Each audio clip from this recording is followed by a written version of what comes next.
owner of the US Mega Farmest video is Purimont para intratnamiento wino infringe de recos de autoriales. Los derechos de la novela y la imagen son del autor original, no reclamamos propiedad. No te gusta esperar y quieres escuchar este fanfic completo ahora? Suscríbete a nuestro Patreon, donde encontrarás los mejores fanfics. Chapter 326 Solving the Problem. According to Kiinzu's own estimation, the sunken ship should be a warship, which was accidentally hit into the ammunition depot by the ice cone, so it exploded. In addition to this explanation, Kiinzu really couldn't think of any other explanation. Boss, you may not know that as of now, there are more than 300 million duds in Europe alone. It is conceivable that it is not surprising to find a dud here. Shrugging helplessly, Ryan explained helplessly, and felt a little scared about the madness during World War and World War II. Is that so? Kiinzu curled his lips and didn't say anything else, but changed the subject. By the way, Will, did you see any sea snakes in the sea? No, not a single one. It seems that they all died in the explosion. As if he had expected Kiinzu to ask this question, Will reported with a happy face. He was also very surprised by this unexpected surprise. Really? It seems that this is God's will. In this way, the dock can continue to be built. Cooperating with Will, Kiinzu also pretended to be very surprised, but he was laughing in his heart. Those sea snakes had been moved to other places by him a long time ago. Yes, this is really a pleasant surprise. By the way, Will, you'll leave me a set of diving equipment. I will go down and take a look myself. Looking at the calm sea, Kiinzu decided to go down and take a look himself. Anyway, there was a giant python, so he didn't worry about safety issues. Ah? Boss, how about we accompany you? This is not very safe. Will was a little anxious. Although he didn't see the sea snake, it would be troublesome if there was a fish that slipped through the net. It's okay, you go back first, I'll take a look. Waving his hand, Kiinzu sent a few people away and changed into the slightly bulky diving suit. This time, what Ryan and his friends wore was not the simple version with only an air tank, but a full set of diving suits, which looked extremely bulky. After putting on the diving suit, Kiinzu no longer hesitated. He called the cheese who had regained his vitality and walked directly into the sea. After slowly sinking into the seabed, Kiinzu was also a little dumbfounded. Is this still the calm seabed he saw yesterday? After wandering around the seabed that looked like the surface of the moon for a while, Kiinzu headed towards the place where the shipwreck was. Along the way, there were potholes all around, but there were not many wood chips. No wonder those guys didn't think about the shipwreck. Soon, Kiinzu came to the place where the shipwreck was originally located. Here, it has now become a huge deep pit with a diameter of nearly 100 meters. In the pit, there are piles of sea mud everywhere. Fortunately, the sea mud was blown up, and now no one will find that there was a shipwreck underneath. Nodding with satisfaction, Kiinzu didn't care about whether there were any valuables on the ship at this moment. Now this result is more or less satisfactory. When Kiinzu returned to the villa again, it was already past 5 in the afternoon. After checking the time, Kiinzu picked up the phone and called Mobika. Only then did he know that she had something to do at home and had gone back. Is this girl angry? Kiinzu murmured in confusion and called Stanley again. Mr. Clean, is it difficult to handle? After answering the phone, before Kiinzu had time to speak, Stanley's frustrated voice came from the other side. If it is really difficult to handle, then we can only change the place, but in this way, the cost will increase. At this point, Stanley's voice became more uneasy. If a Douglas knew about this, his impression of him would definitely be discounted. Ahem, no, Mr. Stanley, I called just to inform you that the matter has been resolved, and you can come over tomorrow to continue the construction. Listening to Stanley's endless chatter on the phone, Kiinzu couldn't help but interrupt him. Resolved? Yes. Are all the sea snakes gone? Don't worry, there is not a single one left. Stanley was in a state of confusion until he hung up the phone. Is it solved now? How did you solve it? Stanley took out his cell phone and called his men again, telling them that he would drive to Kiinzu's manor immediately after they arrived tomorrow. He had to come and see the situation first, otherwise he would be a little worried. Boss, did anything happen at the beach today? I heard Uncle John and Will talk about it when they were on the phone. Eva came back a little early today. Usually, she would wait until the cattle and sheep were settled, and then come back with her sister. However, today, she ran back directly after finishing work alone. Well, it's a good thing. I don't know what happened to a dud, and it suddenly exploded, demolishing the old dog. Kinzu shrugged, and the corners of his mouth involuntarily curled up. And it just happened to blow up the nest of sea snakes entrenched there, leaving not a single sea snake. Eva was pleasantly surprised when she heard this. Ah, really? Doesn't that mean that the dock can be reopened? Yes, I just called and it will be open tomorrow. Kinzu nodded with a little pride. Before he finished speaking, there was a burst of rapid car brake sounds outside. Kinzu frowned slightly. Who is this? Who came to see him so late? Clean, Mr. Clean, can I go to the dock first? Stanley looked at Kinzu with an uneasy look on his face. When they were about to reach the manor, he suddenly realized that if he did this, wouldn't it mean that he didn't trust him? Thinking of this, Stanley wanted to slap himself a few times. Where was his usual cleverness? Ha, it's okay, you go and have a look first. To Stanley's surprise, Kinzu was not angry, but patted his shoulder enthusiastically and greeted him with a smile. After mechanically greeting Kinzu, he waited until he arrived at the dock. Seeing the old dock disappear without a trace, he finally reacted. As expected of a big boss, this mind is not something that ordinary people can compare to. Stanley sighed with shame on his face and asked himself, if he had so much money and others still questioned him, he would definitely not give them a good face. What delicious food to make tonight, I'm so hungry. Kinzu lay lazily on the sofa playing with his mobile phone. Kinzu was not dissatisfied with Stanley coming to confirm what he said. On the contrary, he admired Stanley's work attitude. He also felt that if it were him, you said it was okay, so why would you have the spare time to come and confirm it? It's still those, I don't know how to make the others. Eva leaned against the kitchen door and looked at Kinzu with a little embarrassment on her face.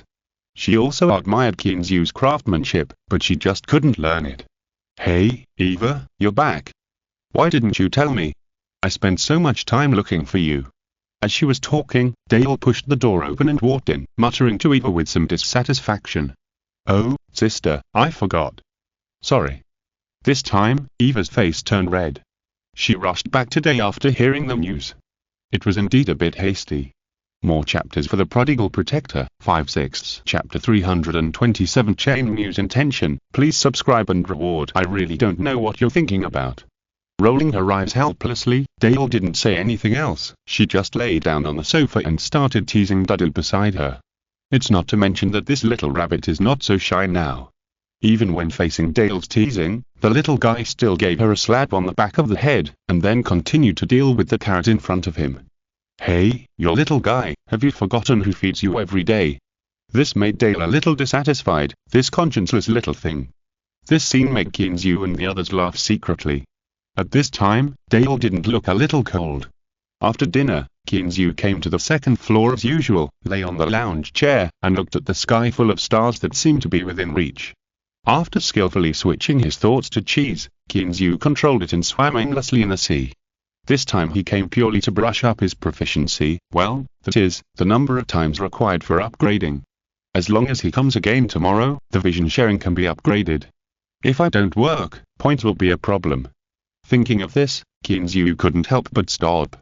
He didn't lack money now, but he lacked points. Should he sell these silvers for some points? While thinking about it, Kinzu suddenly felt that something was approaching. He couldn't help but stabilize his mind and began to be alert with full concentration. After a while, a sea snake with a body length of more than 6 meters in black slowly approached Kinzu. Hiss, seeing that it was his little brother, Kinzu raised his head and hissed. The sea snake immediately turned around and swam with Kinzu to the place where they were gathering now. Soon, Kinzu followed the sea snake to a coral reef group on the sea but not far from the shore. Looking up, dense sea snakes were gathering here at the moment, some were hunting, some were playing, and some were actually doing those shameful things. Fortunately, Kinzu did not have intensive phobia, otherwise he would have been really frightened by the scene in front of him. It seemed that these guys were not affected by the explosion, so Kinzu was relieved. It happened that the time was up, so Kinzu asked Cheese to stay here and get closer to them, and he himself withdrew his thoughts and went to sleep. The next day, Kinzu slept until the sun was high in the sky before getting up. He was going to get up to make lunch for Mobuka, but after getting up, he found that Mobuka had sent him a message in the morning, saying that she would not come today. This girl, is she really angry? Kinzu picked up his phone a little depressed and dialed it himself. This girl couldn't be so stingy, right? Hey, Clean, you didn't just get up, did you? Mobika's voice sounded so pleasant, and there was no anger in his tone. However, Kinzu sensitively heard the voice of a strange man on the phone. He was sure that this was definitely not Joseph's voice. Yeah, what? Are there guests at home today? Kinzu asked in a nonchalant tone as he walked downstairs. Yes, my senior brother is here, the one you met last time, Chen Mu. Mobika's voice was still cheerful without noticing the difference in Kinzu's tone, but the surroundings became quiet. It seemed that she had found a quiet place to talk. Kinzu was relieved to hear that it was Chen Mu, but he suddenly remembered something. He is the head chef of a 3-star restaurant. Why does he always go to your house instead of running his restaurant well? What are you thinking? He came to see Joseph for something. Now, Mobika finally heard the sour taste in Kinzu's tone, and she said something coquettishly, but in her heart, she felt an inexplicable sweetness. Why are you looking for Joseph? Isn't it to propose marriage? Kinzu sat down on the soft sofa, and then he realized why he was acting like a woman in the boudoir. HMPH, the child is already gone, and you are still proposing marriage, what the hell? Mobika on the other end of the phone stamped her feet helplessly, and said in a coquettish voice, do you think this is China? We don't have any marriage proposals here. Stimulated by Mobika's tender little voice, Kinzu's mind couldn't help but go off the track, and the next topic naturally went off the track. When the phone was hung up, Mobika, who was always generous and decent in dealing with people, also had a blush on her charming face. Hey, it seems that our little princess has someone in her heart. I wonder which young man is so honored. Chen Mu, who was sitting in the living room of Mobika's house and chatting with Joseph, saw Mobika with a blush on her face and couldn't help but be a little surprised. He could also be regarded as someone who watched Mobika grow from a yellow-haired little girl to a graceful young lady, but it was really rare to see her blushing and shy like this. Chen, what are you talking about? What do you mean young or not? I'm a bachelor. Mobika rolled his eyes at the guy and muttered something in a low voice, but no one could hear what he said. Joseph, who was sitting on the other side, looked at his daughter, smiled thoughtfully, then turned his head and looked at his favorite student. Hey, Chen Mu, I think Mobika should be able to help you with your current situation. Mobika? Master, are you kidding? Chen Mu, who had just picked up the teacup, was stunned. He looked at Joseph in surprise, and then looked at Mobika who was a little puzzled. Yeah, Joseph, what are you talking about? Did Chen encounter any problems? Walking to Joseph's side, Mobika looked at him with some confusion. Although he had been here with them just now, Mobika really didn't understand what they were talking about. Yes, Mobika can help you, but not herself. After pinching Mobika's little hand, Joseph couldn't tell what he felt at the moment. He was proud of his daughter's growth, but also felt a headache for her choice. Master, I'm getting more and more confused. Putting down the teacup in his hand, Chen Mu sat up straight involuntarily, looking at Joseph with a serious face, obviously waiting for his next words. Joseph didn't rush to speak, but motioned Mobika to add some water to his teacup, then took a sip gently, closed his eyes and tasted it for a while, and then he breathed a sigh of relief. This tea is good, authentic Westlake Longjing. Chen Mu, do you still remember Kinzu? Yes, I remember, isn't he the youngest and most sensible one in Pingo? What happened to him? Chen Mu was just about to follow Joseph's words and praise this authentic Westlake Longjing, but was stunned by his sudden turn. Well, Mobika is helping him with a design now. You can go talk to him about this. Joseph lowered his head and took another sip of the hot tea. He looked up at Chen Mu and said something that hinted at something. This. Chen Mu hesitated. He was also a little confused by Joseph's vague words. He knew about Kinzu, but was it really okay to just go to his house and talk about it? Besides, Mobika is designing for him. What does this have to do with his own business? Thank you Louis Cyrene for the reward of 1000 Kidian coins, and thank you regarding the update. Liuun will really work hard on the code. Please understand. It's a new week. Please subscribe and reward. Thank you for your support. Chapter 328 Meritagristia and is to be transferred. Joseph, what's going on? You're being so mysterious. Mobika, who was listening in confusion, pouted her lips in dissatisfaction. She stared at her father with her beautiful blue eyes. Yes, Master, Mr. Keen and I have no relatives, how could he help me? Chen Mu was also embarrassed. He understood what Joseph meant, but would it be possible to succeed if he rashly went to a billionaire for help? You, just listen to me. If not, let's think of other ways. Shaking his head helplessly, Joseph was also very entangled in his heart. His apprentice was good in every way and learned everything quickly, but he was a little stupid. He didn't understand what he said so clearly. Okay, then I'll go to Mr. Keen to talk this afternoon. Seeing that the master was so sure, Chenmu couldn't help but feel a glimmer of hope in his heart. This matter was really crucial to him. If Qinzhou couldn't help him, he could only go to those venture capitalists, but in this way, things would become very complicated. After all, those venture capitalists are not so easy to deal with. What are you talking about? Joseph, are you going to tell me? Mobuka, who was repeatedly ignored, finally exploded and grabbed Joseph's two small mustaches from behind, as if he would pull out your mustaches if you don't tell me. Hey, my dear daughter, stop making trouble, it hurts, let go quickly, isn't it okay for me to tell you? After being tossed like this, Joseph immediately begged for mercy with a bitter face. The two small mustaches that he had managed to keep with great difficulty could not be ruined by this girl again. Then tell me quickly, or I won't let you go. Mobuka wrinkled his little nose and decided not to be fooled by this guy. Okay, I'll tell you. Joseph had a bitter face, and he really couldn't do anything about his precious daughter. You know, Chenmu is the chef at Meritage Restaurant, but recently the owner of Meritage Restaurant seems to have financial problems and wants to sell the restaurant.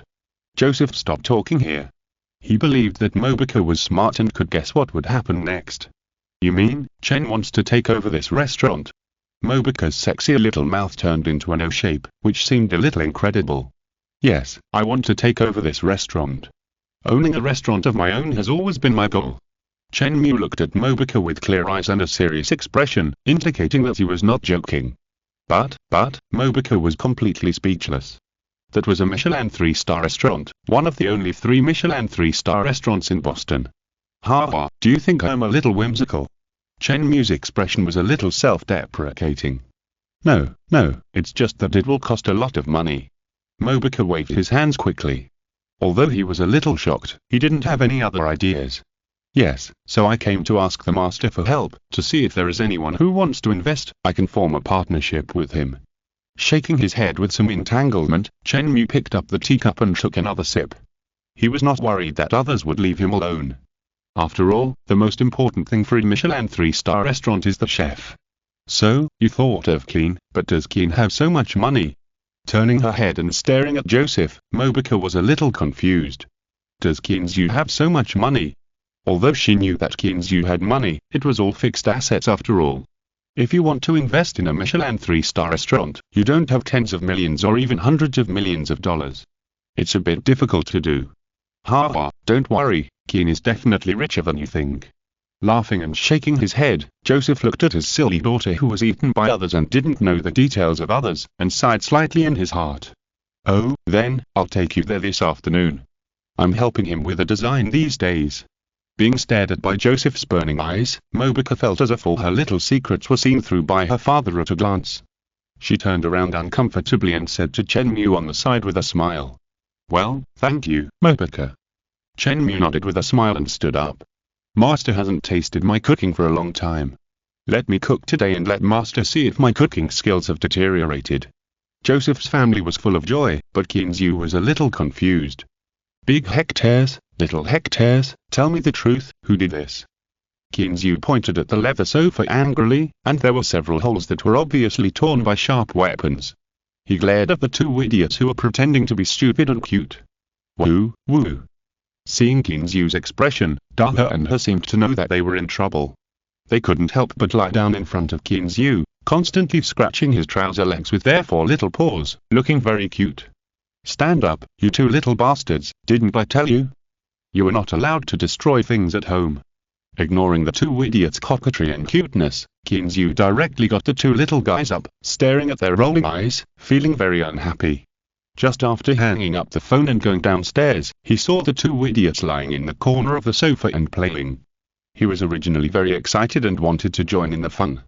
But when he walked in, he saw that the leather sofa he bought for tens of thousands of dollars was torn in several places by the sharp teeth and claws of these 2 little bastards. Thinking of this, Qinzhou couldn't help but look at the claws and teeth of the 2 guys. As a result, when he saw it, wow, it was really a bit cold, and you could tell how powerful it was at a glance. Hey, little guys, it seems that you have grown up and can be taken out hunting, right? Kinzu pinched the silly but handsome dog faces of the two guys, and began to think in his heart that it seemed that the two guys were in the teething stage. This really needs to be done, otherwise these leather sofas and cashmere carpets of his own will probably not escape the clutches of these guys. Okay, stop pretending to be pitiful, squat in the corner honestly, I'll prepare lunch for you. Patting the little heads of the two guys, Kinzu smiled and walked towards the kitchen. As soon as he arrived at the kitchen door, he looked back and saw that the two little huskies were holding their own food bowls and following him closely. They were obviously also very hungry. Not only that, what made Kinzu feel even more amused was that the two guys, Dodo and Little Jerry, also followed him with their own food bowls. You guys are starving ghosts reincarnated, and you, yes, don't hide, I'm talking about you.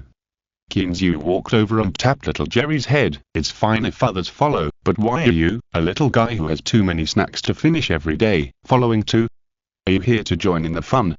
Little Jerry seemed very embarrassed when Kinzu singled him out for criticism, especially when he saw the gloating eyes of the three guys in front of him. He felt even more wronged. Squeak. After a few aggrieved cries, Little Jerry pointed at the coffee table pitifully. What's wrong? Kinzu walked over to take a look in confusion. Well, there was a plate of fruit cores, and there was no trace of fruits and snacks. Chapter 329 Chain mused past. Well, Kinzu was speechless, and at the same time, he felt a little guilty. It seemed that he was not a person who could keep pets. He brought some more fruits and nuts to Little Jerry, and cut a carrot for Dudu. Seeing the two little guys eating voraciously, Kinzu felt even more guilty. After he was done with the two little guys, it was the turn of Dudu and Xiaohe. Seeing them looking at him eagerly, Kinzu smiled and went to the ice storage to get beef. After thawing, he fed them directly. After taking care of the meals of the little guys, Kinzu began to prepare lunch for himself, well, brunch. As for what to eat, is there any need to ask? Noodles. It is convenient, simple and easy to make. With Kinzu's laziness, what else can he eat? Since he had decided, Kinzu began to prepare the ingredients: beef, garlic, green and red pepper shreds. Well, it's all the same old stuff. Just as Kinzu was sitting in a small restaurant next to a floor-to-ceiling window, eating his own homemade Tycoon brand braised beef noodles. Through the huge French window, he saw Mobika's white Ford SUV, which slowly drove over. The car door opened, and the person who got out surprised Kinzu. It was Chain Mew. He actually got out of the car with Mobika and walked over, and the two of them were talking and laughing. Well, Kindakiazu admitted that he was petty again. After all, there was a difference of more than 10 years between the two of them. Mr. Chen, how can you, a busy man, have time to come here? I am so embarrassed, welcome. Kinzu wiped his mouth with a tissue, and didn't care about it. He continued to eat his Tycoon brand beef noodles, and quickly stood up to greet him. Ha, Mr. Kin is too polite. Compared with you, I should come more often when I have time.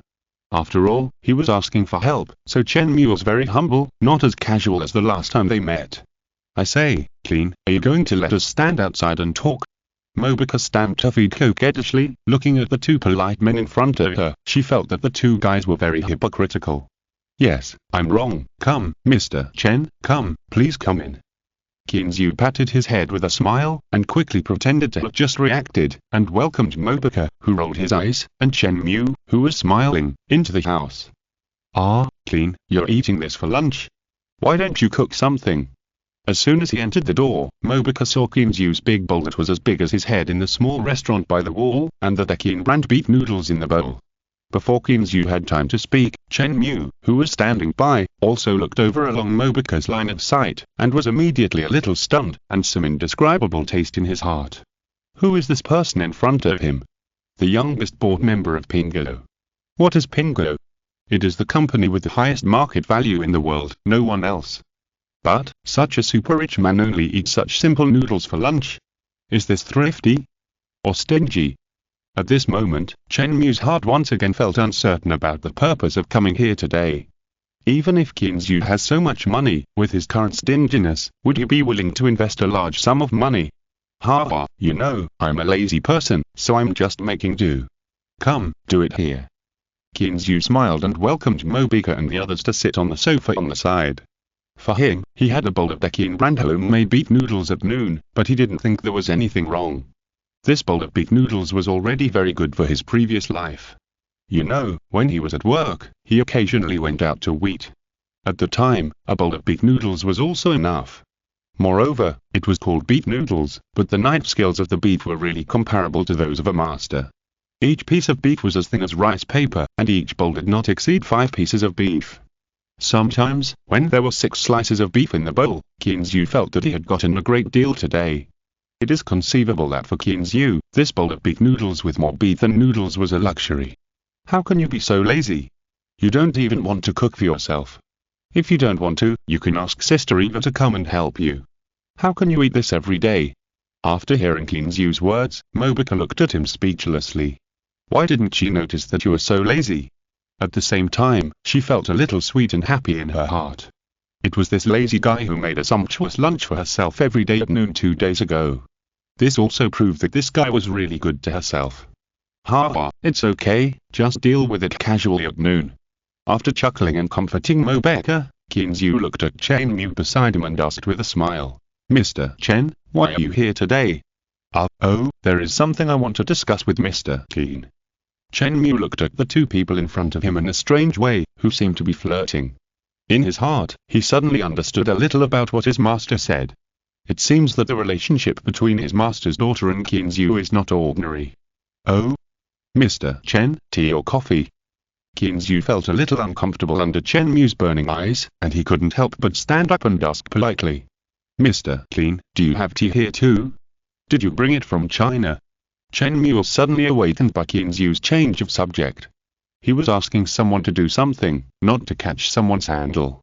Besides, if his master said so, it meant that he also knew about this matter. If he didn't care, why should he be a villain in vain? Well, I brought it from China, the authentic phoenix dance song. Qinzhou smiled and took his kung fu tea set, and asked Mobica to boil a pot of water. After a little consideration, he decided to get straight to the point. So he said, Mr. Chen, I wonder if you come here today, what's the matter? Chen Mu, who was surprised that Qinzhou actually had the authentic phoenix dance on, was a little stunned when asked this question. However, Chen Mu was a man who had seen the world after all. He was just stunned for a moment, and then asked with a smile, Mr. Qin, I wonder if you know Meritage Restaurant? Of course I know, one of the only 3 Michelin 3-star restaurants in Boston. And isn't Mr. Chen the chef there? Qinzhou frowned slightly. What on earth is this? Is he here to test me? At this moment, Mobica came over with a pot of freshly boiled water. As a result, Qinzhou started to rinse the teacup while waiting for Chen Mu's next words. Well, it is indeed Fenman dance song. I haven't encountered such authentic ones in many years. Seeing Qinzhou making tea, Chen Mu didn't continue talking. Instead, he picked up the tea leaves beside him and smelled them. He immediately showed a deep intoxication and nostalgia. Qinzhou, who was sitting opposite and rinsing the teacup, looked at Chen Mu's excited expression and kept muttering in his heart. He couldn't help but ask, Mr. Chen also knows this Fenman dance song? Ha, of course, I am from there, but I haven't been back since I came out to work illegally that year. As he said, Chen Mu seemed to have remembered the past, and his eyes were slightly red. Thanks to Feng Xiai for the reward and support. Chapter 330 Investment. Chen Mu's hometown is in a remote fishing village in the coastal area of China. When he was 16, he and several friends in the village were introduced to the United States and worked illegally. Over the years, he worked as a waiter, learned to repair cars, worked odd jobs, and sold newspapers. In general, he has done all kinds of hard and tiring work. And because he was working illegally, sometimes he encountered a bad boss and couldn't even get his salary in the end. If he wanted to argue, the easy-to-talk boss would just fool him, and the hard-to-talk boss would just find a few strong men to beat him up. This kind of life was not really over until he was 20 years old. That was when he couldn't get his salary and was beaten up by someone. He dragged his sick body to another restaurant to apply for a job. After the owner of this restaurant knew his experience, he not only accepted him, but also introduced the chef at the restaurant at the time, Joseph, to him. At the time, Joseph was just a small chef. Under the matchmaking of the boss, he agreed to accept Chen Mu as his apprentice. In this way, for more than 10 years, Chen Mu has been following Joseph closely, going higher and higher, until he became a Michelin 3-star chef after Joseph. Ha ha, Mr. Clean, I'm sorry to make you laugh, but it's been many years since I last drank the dancong tea from my hometown. Touching the small can of Phoenix dancong, Chen Mu's face looked a little lonely, and his tone was also filled with melancholy and deep longing. In the United States, although tea can be bought, there are also some precious varieties, such as Westlake Longjing. He has never seen local tea like dancong in all these years. Seeing it at this time, the memories suppressed in the depths of his mind could not help but surge out. I didn't expect that you, Brother Chen, had such a hard time back then. Qinzu felt his mouth a little dry, and even the way he addressed him changed unconsciously. He admired the real man in front of him who worked hard step by step with his own hands. Yes, Chen had a very hard life. When I was a child, he followed Joseph. Mobuka, who was standing by, had red eyes and almost cried, although it was not the first time she knew about Chen Mu. Qinzu quickly calmed down and comforted her. Brother Clean, I will not be polite to ask for your help. It's nothing. I was lucky to meet Mobuka's father. Otherwise, I don't know what the consequences would be. Shaking his head, Chen Mu looked at Mobuka next to him with gratitude in his eyes. Because he remembered several of his fellow countrymen who separated after coming to the United States and have not heard from each other until now. If it weren't for his good luck, they would have been gone long ago. Yes, luck is also a very important factor. Thinking back to everything he had gained, Qinzu had to admit that sometimes, luck is really important, even more than hard work and sweat. Come, Brother Chen, try the tea I made. As he said that, Qinzu picked up a cup of boiling hot confit tea and handed it to Chen Mu opposite. He also picked up a cup and took a sip. Taking the small cup of hot confit tea handed over by Qinzu, Chen Mu just blew it gently, then sniffed the tea fragrance in the air, and murmured to himself with an intoxicated look. Yes, this is the taste. It has not changed after so many years. After saying that, he took another deep breath, and then drank it all in one gulp without caring about the steam that was still emitting from the tea. Qinzu looked at Chen Mu, who was squinting his eyes, with a satisfied look on his face but still a little unsatisfied, and couldn't help but smile. After taking the cup and pouring him another one, he continued to ask, Brother Chen, do you have anything to do here today? If you have something, just tell me. I will definitely not delay helping you if I can. Well, then I'll be frank, Brother Clean, the purpose of my coming here today is for Meritage Restaurant. Meritage Restaurant? What's wrong with it? Isn't it fine? Facing Qinzu's puzzled eyes, Chen Mu smiled gently, temporarily put aside his longing for his hometown, and continued. Just as Brother Qin said, Meritage Restaurant is one of the only 3 Michelin 3-star restaurants in Boston, and its value does not need me to say much. What's more, this restaurant is located in Boston's Back Bay, where every inch of land is valuable. Although I am the chef there, I am not the boss. The boss there is an investment company on Wall Street. However, I heard recently that it seems that the company's decision-making was wrong, resulting in large-scale losses. Therefore, the company's boss decided to transfer the restaurant to cash out. Oh? Brother Chen, do you mean to take over? Qinzu, who was listening on the other side, couldn't help but look at Chen Mu in surprise. Even if Qinzu didn't understand these things, he knew the value of a Michelin 3-star restaurant. What's more, Chen Mu was just a chef who climbed up from the bottom, and he actually wanted to take it over. Is this possible? Yes, Brother Clean, to be honest, I want to take over. It has always been my dream to own a restaurant of my own. Looking at Qinzu's surprised eyes, Chen Mu nodded affirmatively, and then continued with a wry smile. But I also know my situation. Although I have saved some money over the years, that money is really a drop in the bucket for taking over this restaurant. What do you mean? Qinzu seemed to understand what he meant, but he was a little uncertain. My original intention was to ask Joseph to introduce me to a few big bosses or venture capital companies to invest. After all, his experience and connections are deeper than mine. Chen Mu looked at Mobuka beside him a little embarrassedly, obviously feeling that it was a bit awkward to say this in front of her. But he was just a little embarrassed. Over the years, he has become very calm. Well, that is, he is thick-skinned enough. It just so happened that you called when we were talking, so Joseph asked me to come to your place and give it a try. After hearing this, Qinzu was speechless for a moment. Okay. It seems that the old guy Joseph must know something. Turning his head to look at Mobuka next to him, it is not known whether this girl is really stupid or pretending to be stupid. She still looks unaware, which makes Qinzu sigh deeply. How about this, Brother Chen, tell me about your plan. I'm really interested in it. Qinzu picked up the teacup and took a sip, pretending to be interested. In fact, in his heart, he had already scolded Joseph, the old fox. Although it seems that investing in this restaurant is definitely a sure win, and the return is very generous. However, although he is not clear about the value of a Michelin 3-star restaurant, he has a rough estimate in his mind. This means that almost all of the cash in his hand will be invested. For Qinzu, who has just transformed from a little otaku to a tall, rich and handsome man, nothing is as real as a long string of numbers in his bank card. Even if he has nothing to do, he can't help but turn on the computer and check his balance online. Chapter 331. Laying the riverbed. For Qinzu, the balance in the bank card represents a sense of security. This feeling is irreplaceable. If you ask him to take out all the money to invest at once, he will feel a little uneasy. It's like you suddenly win a prize, $1 million, and someone tells you that you can receive it in installments, giving you a little every month. In this way, you can receive 1.2 million. I believe that few people will choose this method. After all, what you get belongs to you. However, think about Joseph, look at the charming Mobica next to him, and think about this business.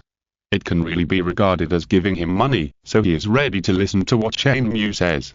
It's like this, Brother Clean, the price offered by the owner of Meritage Restaurant, including the land of the restaurant, is a total of $80 million. What? $80 million? Hearing Chen Mu's offer, Qinzu didn't have time to speak, and Mobica on the side couldn't help but exclaimed. What kind of restaurant is so expensive? Even a Michelin 3-star restaurant can't be this expensive, right? Is the boss crazy? Mobica's face flushed as she suppressed her anger. $80 million was something she had only heard of. She didn't think Qinzu would have so much cash to invest, so she shouted it out for him out of fear that he would be embarrassed. Hey, Mobica, this price is actually not high. You have to know that this also includes the large piece of land facing the sea in Hawaii. How much is it worth? Chen Mu smiled and shook his head. Although his smile was a little bitter, he didn't think the price the boss offered was too outrageous. This is about right. Mobica was speechless immediately. If it was other places, she could still find fault, but a large piece of land in Hawaii would cost about 30 or 40 million. Even if they cleaned up the place and developed a residential building, they would make a lot of money. However, Mobica turned her head and looked at Qinzu apologetically. She was afraid that Qinzu would be embarrassed because he was embarrassed to refuse. Then, Brother Chen, how much are you going to invest? How much shares do you own? Putting down the teacup gently, Qinzu turned his head and looked at Mobica, who was still worried, and smiled nonchalantly. It's like this, if I raise some money here, I should be able to get $5 million. Chen Mu smiled a little embarrassed. Indeed, a total of 80 million is needed, and he can take out 5 million. It's no wonder that he, who has always been strong, is a little embarrassed. Is that so? One hand unconsciously knocked on the armrest of the sofa next to him. Qinzu squinted his eyes and thought for a long time before speaking. Well, Brother Chen, I'm indeed interested in this matter, but this is a big deal after all. Let me think about it for 2 days, and then I will give you an answer. Thoughts flew around, and after thinking for a long time, Qinzu decided to temporarily implement the work delay. This kind of thing is not a trivial matter after all. Well, this matter does need to be carefully considered. How about this, Brother Clean, call me after you have considered it. Chen Mu also knew that this kind of thing could not be solved with just a few words, so he stood up. In that case, I'll go back first. Well, then it's settled. I'll call you if there is any progress. Seeing Chen Mu getting up to leave, Qinzu thought for a moment, then picked up a box of unopened dancong next to him and handed it over. What is this? Seeing Qinzu's indifferent face, and then looking at the tea box in his hand with confusion, Chen Mu couldn't help but get a little excited. Nothing, just a little thought, big brother, there's no need to postpone it. After putting the tea box back into Chen Mu's hands, Qinzu sent him out the door with a smile on his face. Chen, drive back by yourself. I'll let Qin take me tonight. Seeing Chen Mu was about to leave, Mobica couldn't help but get a little anxious. She had just come here and didn't want to go back so early. Well, okay, then you be careful. With that, Chen Mu smiled and said hello to Qinzu, holding the can of tea, and couldn't wait to get into the car. It seemed that he was afraid that Qinzu would regret it. Qin, do you really want to invest so much money? Once you invest, you don't know when you can recover the cost. After Chen Mu left, Mobica sat beside Qinzu with a worried look on her face. Just now when Chain Mew was here, she was embarrassed to say it directly, but now she didn't have such an estimate. In her opinion, people who are willing to spend so much money must be fools. You know, although the restaurant makes money, it is a long-term job. For a while, the principal must not be counted on. You can't not agree. Your father asked him to come to me. Can I not give him this face?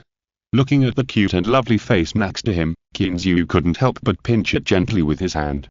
Well, it's quite elastic. Clean, you're so nice. Mobuka's eyes were reddened by Kinzu's words. How much trust does this require? Just because of her father's words, she invested tens of millions of dollars. Mobuka was completely moved by Kinzu's attitude. If a person can find someone who treats her well in this life, wouldn't that be enough? Baby, what's wrong? Are you crying? Kinzu was confused by Mobuka's expression. Is it that serious? I don't think I did anything. Why am I crying? No, it's okay. Clean, let's go to the construction site. The riverbed should have been paved today. Rubbing her red eyes, Mobuka stood up and took the lead to walk out. She was afraid that if she stayed for a while, she would not be able to help but throw herself into his arms. Kinzu also stood up and drank the confetti in the cup, which was not very hot, and then hurriedly followed. Because Mobuka didn't have a car, Kinzu drove a beach buggy and took the little beauty to the construction site. Before they reached the construction site, they heard the sound of low car engines behind them. A long line of cars just roared over and passed by them. Fuck, so arrogant. What kind of car is this? Kinzu was a little unhappy after being overtaken. Damn, you overtook my car in my ranch. Don't you want to get out of here? While they were thinking, a fiery red Mercedes stopped beside them. Lin Yu, wearing a lavender uniform suit and a pair of black framed glasses, pushed the door and walked down. Hi, Clean, Mobuka, where are you going? After getting off the car, Lin Yu showed a charming smile, pushed the big black framed glasses, and asked curiously. Are these your cars? Why are there so many of them? Are you planning to confiscate the property? Kinzu asked instead of answering. He was also very curious. This convoy, with dozens of large trailers, was really huge. Yeah, aren't we transporting bluestone here today? You know, the amount you need is not a little bit. I have no choice but to hire so many cars. After walking up to the two of them, Lin Yu seemed very helpless. These were all green US dollars. She didn't want so many cars. To put it bluntly, that large truckload of bluestone is probably not even worth the freight for a truckload. Thinking of this, Lin Yu couldn't help but feel a little angry. These damn Americans, the resources are cheap, but the labor is really damn expensive. Thank you Langzi for the reward of 500 starting coins, and thank you Fenxi for the reward and support. Chapter 332 Jefferson arrives. By the way, when did you come back? Have you contacted the construction team in China? At this time, Kinzu remembered that this slightly conservative bespectacled lady had returned to China to buy materials and find a construction team. Of course, I'm in this business, so it's convenient to find them. They will come with the materials in a few days. Lin Yu raised her eyebrows proudly, and seemed to be in high spirits. Obviously, this feeling of holding power was very refreshing. Looking at her proud face, Kinzu had another definition for this bespectacled lady in his heart, Tsunder. When the three of them arrived at the lake, these trailers were lined up along the duck ditch. Several cranes were busy under the control of workers, skillfully unloading bluestone slabs that were 2 meters long and nearly 1 meter wide. Kinzu watched from the side for a while, and couldn't help but sigh. Although the scene was busy, everything seemed so well organized. However, he only watched for a while. If there were no two beauties by his side, he really had no interest in such boring things. However, even with two beauties by his side, he only persisted for a while, because the two women ignored him when they were working. In the evening, Kinzu did not break his promise and drove Mobuka home, who was so tired that he could hardly lift his hands. As for why he was so tired, Mobuka looked at Kinzu who was leaving with love and hate. This animal, he had been busy all afternoon, and he pressed him on the sofa and came again, not afraid of kidney deficiency. Time always passed unconsciously. In the blink of an eye, 2 days had passed since Chain Mew came to find him. During these 2 days, Kinzu did not go anywhere, but accompanied Mobuka to supervise the inner river of his ranch and improve it step by step. With the paving of bluestone slabs, this river channel with a width of 10 meters and a depth of more than 3 meters can already see the ancient momentum. To put it bluntly, it is the same as the landscape river channel paved in those domestic scenic spots, but bluestone slabs are used here, which is more upscale. As for Mobica, no one knew what was going on. He stopped driving and insisted on Kinzu picking him up and dropping him off. Kinzu had no choice but to change his habit of sleeping in. Every morning when he woke up, he would do some boxing in the garden on the second floor. What kind of boxing he was doing? He didn't know either, probably the turtle boxing. Kinzu helplessly pouted his lips, wiped the sweat off his head, and went back to the bedroom to wash up. Just as he walked downstairs, through the floor-to-ceiling glass wall, Kinzu saw a black BMW slowly parked at the door of the villa. The car door opened, and Jefferson, dressed in a black suit, walked in with a briefcase. "Hi, Jefferson, my friend, I've finally got you." Kinzu opened his arms to greet him, and after a big hug with Jefferson, he pulled him to the living room with a smile on his face and sat down. "Well, I have to say, Clean, you're much stronger than when you first came." Jefferson rubbed his chest, which was a little painful from the collision, and said with a wry smile. Even though he was in good shape, he couldn't stand Kinzu's enthusiasm. "Ha, well, I'm happy, aren't I? Pay attention next time, I'll definitely pay attention next time." After noticing Jefferson's actions, Kinzu said with a smug look on his face. However, from his smug face, Jefferson couldn't tell that he didn't look embarrassed at all. "Okay, let's get down to business." Jefferson straightened his face and said seriously, "Clean, I have almost finished investigating the matter you asked me to investigate. Roger Ferguson, the owner of Meritage Restaurant, is also the owner of Phoebe Investment Company, which is well known on Wall Street.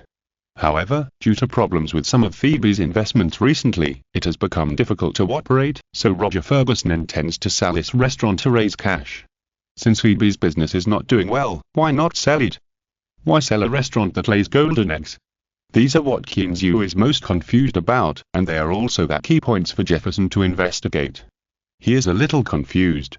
Since one of the two companies is not doing well and the other is a company that lays golden eggs, why would he think of selling the restaurant to save the other company? This is simple. Phoebe is just stuck for a while. Its market value is several times higher than Meritage Restaurant. Moreover, compared to restaurants, finance is Roger Ferguson's main business. It is normal for him to make such a choice. Shrugging his shoulders, Jefferson did not look down on the boss because of Kinzu's idiotic questions. For him, it doesn't matter if the boss doesn't understand, as long as there are people like them who understand. If the boss understands, then why do you need him? What he fears most is that the boss pretends to understand, and in the end, they are the ones who have to clean up the mess. Is that so, Jefferson? Do you think this restaurant is worth buying? Nodding, Kinzu indicated that he understood. After hesitating for a while, he decided to consult the opinion of this local snake. Well, after hearing Kinzu's question, Jefferson thought for a while, and then he said hesitantly, "Clean, the reputation and management of this restaurant are both good. However, for a 3-star Michelin restaurant, the most important thing is the chef. If you really want to take over this restaurant, I suggest you contact the chef first to see what he thinks. Otherwise, even if you take over the restaurant, the chef resigns, which will have a great impact on the restaurant's business." After saying that, Jefferson picked up the coffee beside him and took a sip. Then, as if he suddenly remembered something, he continued, "By the way, Clean, I heard that the chef at Meritage Restaurant is of Chinese descent. I suggest you practice with him first and see what he thinks before you talk about it." "Ha, don't worry, this time, it was the chef who came to me. So, this restaurant is still worth investing in." Touching his chin, Kinzu's face was full of pride. Obviously, he was very happy to be able to show off in front of Jefferson. Jefferson was just as Kinzu expected. After a moment of surprise, he came back to his senses and praised with a smile, "Clean, you're really amazing. You solved the biggest problem quietly. To be honest, there are quite a few people who run this restaurant. However, everyone is still waiting for the chef to come to them on their own initiative, so that they can take the opportunity to lower the price. So, you're in favor of this investment?" After thinking for a while, Kinzu gritted his teeth and asked Jefferson for his opinion again. From this point, we can also see Kinzu's immaturity and indecision. However, there is no way, this is a big investment involving almost all of his cash. If it weren't for the large amount of silver he just made, he would never invest such a large sum of money.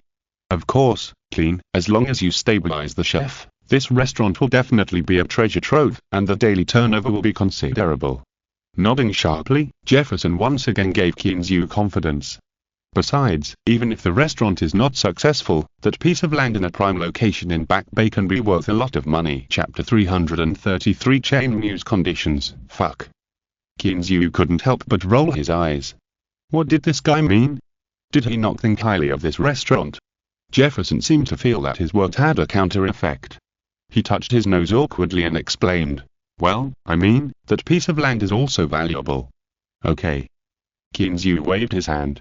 "Well, you contact the other party and follow up on the rest. As for the price, try to lower it as much as possible." "Okay, Clean, is there anything else?" Jefferson nodded and indicated that he knew. Then he looked at Kinzu and waited for his next words. "Well, let's do this for now. I will notify them to talk to you about the rest." Kinzu thought about it for a while. He really didn't need a lawyer recently. So he didn't say anything, picked up the teacup and sipped the tea. "Okay, in that case, I'll take my leave first." Jefferson stood up and said goodbye with a smile. He is not Kinzu's full-time private lawyer now. He also has a law firm in Boston, so he is not idle all day. After Jefferson left, Kinzu sat on the sofa for a while, until he finished a pot of boiling comfy tea, and then he stood up and walked out. He hadn't finished his task for today, and he had to pick up Mobika to go to work. "Hey, baby, I have good news for you, do you want to hear it?" The blue McLaren was speeding on the interstate highway, bringing with it gusts of whistling wind. With one hand on the steering wheel, Kinzu let the whistling wind mess up his hair, and looked at Mobika beside him with a relaxed smile. The beauty was wearing a black dress today, and the lace design could highlight her light femininity. The lavender eyeshadow and the black stockings on her fair legs added a bit of temptation to this little goblin. Her long golden hair was casually draped over her shoulders, and she looked so beautiful that people couldn't help but want to kiss her. "Are you going to my house to meet Joseph?" Mobika blinked her beautiful eyes with lavender eyeshadow, and her tone was full of surprise. "You know, Joseph has been going too far these days, and he is just about to make their relationship clear, making her afraid to go home now." No." Kinzu's forehead was slightly sweaty, and his heart began to feel a little weak. "Go to see Joseph? What a joke. Should I just tell him, 'Hey, old man, I slept with your daughter, but I don't want to marry him, what do you think?'" He was sure that as long as he dared to say that, Joseph, the fat cook, would not mind digging a hole to bury himself. It was all his fault that he didn't think it through at the beginning. How can a rabbit eat grass near its nest? Kinzu felt a faint sense of regret in his heart. You see, the bad things are now showing up. However, looking at the pretty figure beside him and thinking of the joy she brought him, Kinzu felt that all this was worth it. "It's like this. Didn't you come to see me with Chain Mew a few days ago?" I thought about it and decided to agree. Rubbing his aching head, Kinzu's tone no longer had the intentional show-off feeling just now. "Ah? You really agreed? That's 70 to 80 million US dollars? Mobika, who had been a little casual, became nervous when he heard this. For a moment, he didn't hear the frustration in Kinzu's tone. "Yes, such a profitable business, of course I have to agree." With a light smile, Kinzu put aside some distracting thoughts in his head, looked at Mobika's slightly nervous face and her tender red lips, and suddenly had the urge to kiss her hard. Unfortunately, he was driving now, and on the highway, which made him unable to do it for a while, and his heart was itching. "Clean, you are so kind." Looking at Kinzu with emotion, Mobika felt that this man was willing to take out so much money to help a stranger, it must be because of her own reasons. For a moment, she felt a little uneasy. If she lost money, she would not be able to pay for it even if she sold herself. "Ha, if I don't treat you well, who else can I treat well?" Seeing Mobika's surprised and slightly panicked expression, Kinzu couldn't help but curl up his lips slightly. Indeed, Kinzu took out this money to a large extent for her face. But the most important thing is that there is profit in it. Kinzu is not stupid, how could he take his own money and waste it? But Mobika didn't think so. Although he knew that this business might make money, it would take at least several years to recover the cost. If it wasn't for himself, how could Kinzu invest so much money in such a slow-acting project? For a moment, Mobika's little heart was full of love and touching. With Mobika's eyes full of affection, Kinzu sent her to the construction site after returning to the ranch, and then returned to the villa. Anyway, Rebecca didn't want Qinzhu to disturb her when she was working, and with Lin Yu, her mother with eyes, accompanying her, she was happy to relax. Qinzhu took out his mobile phone and called Chen Mu as soon as he returned to the villa. "Hello, Brother Clean, how do you have time to call me?" When Chen Mu, who was busy in the kitchen, received Qinzhu's call, his heart skipped a beat. He had a hunch that this call must be related to the transfer of the restaurant. So Chen Mu immediately handed over the work at hand to others, and returned to the office to see what Qinzhu had to say. "Ha, Brother Chen is busy, right? Then I'll make it short. This is what you said about the restaurant transfer that day. I'm quite interested." Listening to the slightly hurried breathing on the other end of the phone, Qinzhu smiled gently and continued. "So, I basically agree to the conditions you proposed. I will let the lawyer contact you about the specific matters. You can discuss how to negotiate." Okay, Brother Clean, thank you first. I'll go talk to Mr. Ferguson now." Chen Mu's voice was trembling. Since Qinzhu agreed, there was no problem on his side. After hanging up the phone, Qinzhu lay down on the sofa and began to think about it. The conditions offered by Chen Mu were actually very simple, that is, he wanted to take the initiative in the restaurant, and Qinzhu could not interfere. Moreover, he would also take out $5 million to occupy 10% of the shares. Correspondingly, he would not need a salary. This is equivalent to Qinzhu taking out $75 million, but only in exchange for 90% of the restaurant's shares. In addition to the right to supervise the finances, he had no power at all. As for the latter condition, Qinzhu felt that it was still within an acceptable range. After all, 10% of the shares was only $8 million, and it was reasonable for him to exchange $5 million.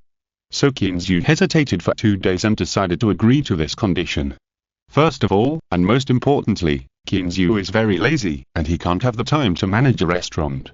Secondly, well, to put it bluntly, he can't manage a restaurant at all. Since the finances can be supervised, everything else is not important.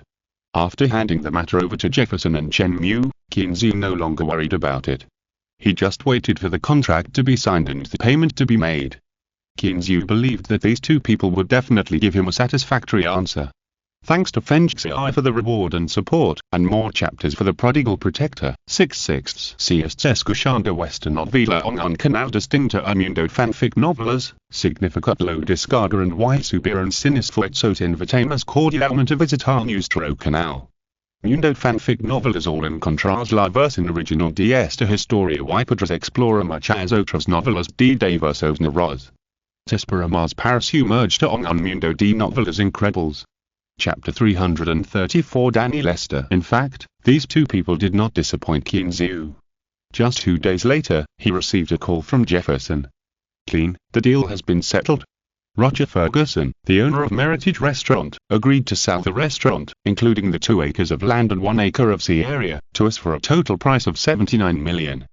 Qinzhu was a little surprised to hear Jefferson's slightly excited voice on the other end of the phone. "And the sea area?" "Yes, Clean, the restaurant is located on the seaside. There is a small yacht dock behind the restaurant, and some cages for storing fresh fish and shrimp." Jefferson's tone was also quite unexpected. He originally thought that having 2 acres of land would be a big profit, but who would have thought that there would be an acre of sea area? "Okay, when will the contract be signed?" Qinzhu lazily lay on the lounge chair in the garden on the 2nd floor, looking at the giant python swimming back and forth on the sea in the distance, with an extremely comfortable expression. "Tomorrow will be fine, but Clean, you still need to come to New York, because Mr. Ferguson is busy with Phoebe's affairs recently and can't get away." Jefferson's tone was indeed a little embarrassed when he said this. After all, as a negotiator, he still needed his boss to go so far to sign a contract, which was indeed his dereliction of duty. But he had no choice. Ferguson was busy with his investment company recently and was a little overwhelmed. If they hadn't bought a restaurant, they really wouldn't have seen him. "It's okay, then I'll go there tomorrow. You did a good job on this matter, and you will definitely get the bonus." Looking at the giant python in the distance, Qinzhu also wanted to go to New York, so he didn't say anything. After a few more words, he hung up the phone. "Damn points again." Qinzhu kept muttering in his mouth, playing with the local tire and gold in his hand, feeling a little depressed. Seeing that the skill of vision sharing was finally on the verge of upgrading. However, it was stuck at the level of points. Speaking of which, upgrading to the second level only costs 100,000 points, but looking at his empty balance, Kinzu felt bitter.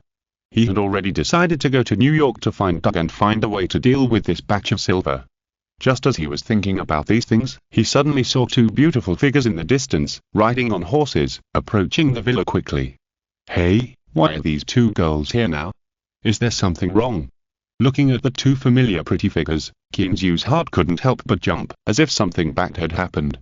This made him feel a little puzzled. He knew that his sixth sense, which came out of nowhere, was very accurate. But because he knew it, he was even more confused. These two people were fine, and it didn't seem like they were in trouble. It was said that it was too late, and Kinzu just thought about it for a while, and then he hurried downstairs. As soon as he walked downstairs, he saw Dale and Eva hurriedly walking into the villa. "Boss, can I take a leave? I have something going on at home."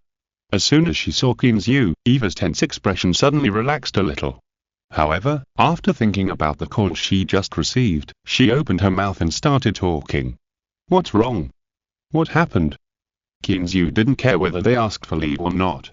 He also knew that Eva was thin-skinned, so he looked at Dale and asked. "No, nothing. Boss, something happened on the farm at home. We will come over after we go back." What surprised Kinzu was that even Dale, who usually said whatever she wanted, called him. His face sank, and Kinzu was about to continue talking when he heard the phone in his pocket suddenly ring. He took it out and saw that it was Stella, the police chief at Revere, who called. Shouldn't this guy wish he would never see him again? Why would he call him? Kinzu immediately had a bad premonition in his heart. He gestured to the two women and walked aside to answer the phone. "Hi, is this Keen?" As soon as the call was connected, a slightly anxious male voice came from the other end of the line. "It's me, Director Stella. What's up?" Kinzu frowned slightly. Hearing the tone, his bad premonition became stronger. "It's like this, Mr. Clean, do you still remember Danny Lester?" "Danny Lester? Who is this?" Kinzu was a little confused. This name sounded familiar. However, before Stella on the other end of the phone could answer, the two girls of Dale who were waiting nearby changed their expressions after hearing this name. "Boss, Danny Lester is our father." Dale hurried forward, with some anger and helplessness on her face, and a deep sense of powerlessness in her eyes. "Oh, I remember, Danny Lester, right. He is a friend of mine. What happened to him?" After hearing what Dale said, Kinzu quickly changed his words and asked Stella on the other side. Stella, who was at the police station, rolled her eyes helplessly. "It would be strange if you didn't know. Wasn't his predecessor brought down because of this guy? It's like this. Mr. Danny Lester lost a lot of money when gambling in a casino, and he owed the casino more than $300,000. Now the casino has called the police." "What? The casino called the police? Isn't it illegal for the casino?" Kinzu heard from a police chief that the casino called the police, and he was a little bit amused and cried for a while. "What is going on? Isn't it enough to take down one of your police chiefs?" "Ahem, Mr. Clean, you may have misunderstood. In the United States, it is only the underground casinos that are illegal. There are many states with formal casinos." Rubbing his head, Stella was a little helpless. "Well, just after knocking down an underground casino, a formal casino came to Revere. I don't know what those gentlemen in the state think." "What?" Kinzu felt that there seemed to be something wrong with his ears, and couldn't help asking again. "Mr. Clean, formal casinos are allowed by many local governments in the United States." There was no way, Stella had to repeat it again. "So how is he now? Where is he?" Now, Kinzu also realized the troublesomeness of the problem. Although he knew that gambling was legal in some states in the United States, he did not expect that this was included. In this way, the nature of the problem is completely different from the last time. Last time, it was just an underground casino opened by a few gangsters. Even in Las Vegas, underground casinos are illegal. Even if I bring people to blow it up, it will be fine as long as no one is killed. Maybe the police station will even award me a good citizen medal. As for why? Is there any need to ask? The taxes paid by a regular casino to the government every year are astronomical. The person has been brought back to the police station. If you have time, can you see if you can deal with it? Although she was very unhappy, Stella still had to smile. There was no way, who could afford to offend this gentleman? "I'll be there right away. Thank you, Director Stella." After sincerely thanking him, Kinzu hung up the phone. Thank you for the reward and support from Mr. Tan. Thank you. Chapter 335 Guarantor. After hanging up the phone, Kinzu turned to look at Eva and Dale, and his expression was hard to tell. Feeling Kinzu's gaze, not only Eva felt a little uncomfortable, but even Dale turned away awkwardly, not knowing how to face him. Let's go and take a look first. Looking at the embarrassed and worried expressions of the two girls, Kinzu took the lead and walked out of the door. Boss, we can go by ourselves, no need to trouble you. Dale, who was a little stubborn by nature, followed behind Kinzu and said softly. Kinzu ignored her and went directly to the garage to drive the night the 15th out, then rolled down the window and looked at them. Danny owes hundreds of thousands of dollars in the casino. What are you going to pay back? Get in the car. The two girls at the door looked at each other and couldn't help but look at each other. Where can they get so much money? After looking for a while, until Kinzu urged them impatiently again, the two girls got in the car obediently. On the way, the two girls sitting in the back seat didn't say anything. They really didn't know how to start talking to such a father. On the contrary, Kinzu had to distract himself while driving to comfort them gently, which made Kinzu, who was not very good at comforting people, rack his brains. More than 10 minutes later, the black behemoth arrived in Revere, and drove directly to the police station along the old streets in the city of Revere. Mr. Clean, Chief Stellar is waiting for you inside. As soon as he entered the police station, a muscular black police officer sitting at the door greeted him politely. This made Kinzu feel at home. Bah. What do you mean by feeling at home? What is this? Here we are, Mr. Clean, please come in. When they arrived at a closed door, the black police officer made a gesture of invitation and turned to leave. Kinzu nodded to him to show his gratitude, then opened the door and walked in with Eva and Dale. This is a small conference room. Several people are already sitting at the oval conference table. There are men and women, some in suits, some in police uniforms, and a middle-aged white man dressed in jeans. Who else could it be but Danny Lester, whom I met in the underground casino that time? Mr. Clean, you're here. Please take a seat. Hearing the sound of the door opening, several people present couldn't help but look up. The middle-aged white man in police uniform with bulging muscles stood up quickly and greeted politely. Chief Stellar, long time no see. You have become stronger. Looking at the police chief in front of him who has reached the age of 30, Kinzu couldn't help but sigh sincerely. Kinzu didn't mean to compliment him when he said this. Indeed, Stellar, who is nearly 50 years old this year, is different from other officials with big bellies. His muscles are still bulging like an explosion, almost tearing his police uniform. Looking at the thickness of his arms, they are almost as thick as the thighs of ordinary people. Facing Kinzu's praise, even though Stellar was unhappy, a smile appeared on his face. This body of muscles has always been his pride. It is precisely because of this body of muscles that he is the most favored one by his superiors among so many police chiefs. Kinzu followed Stellar's instructions and sat down beside him. After entering the door, Dale and Eva ran to Danny, who looked decadent, and began to ask about what happened. Mr. Clean, this is the director of King Casino, Mr. Redding. After Kinzu sat down, Stellar pointed to a middle-aged black man in a suit next to him and introduced him to Kinzu. Hello, Mr. Clean, nice to meet you. Hearing Stellar's introduction, the middle-aged black man named Redding quickly stood up and stretched out his hand to Kinzu with a smile on his face. Kinzu also politely stretched out his hand and shook hands with the middle-aged black man in front of him, who smiled and only showed 2 rows of white teeth. Director Stellar, what is going on? I am still confused. After sitting down, Kinzu looked at Redding with doubt. Was this guy setting a trap on purpose? Didn't Danny gamble much? And how did he know about the new casino? All these doubts bothered Kinzu and made him feel entangled all the way.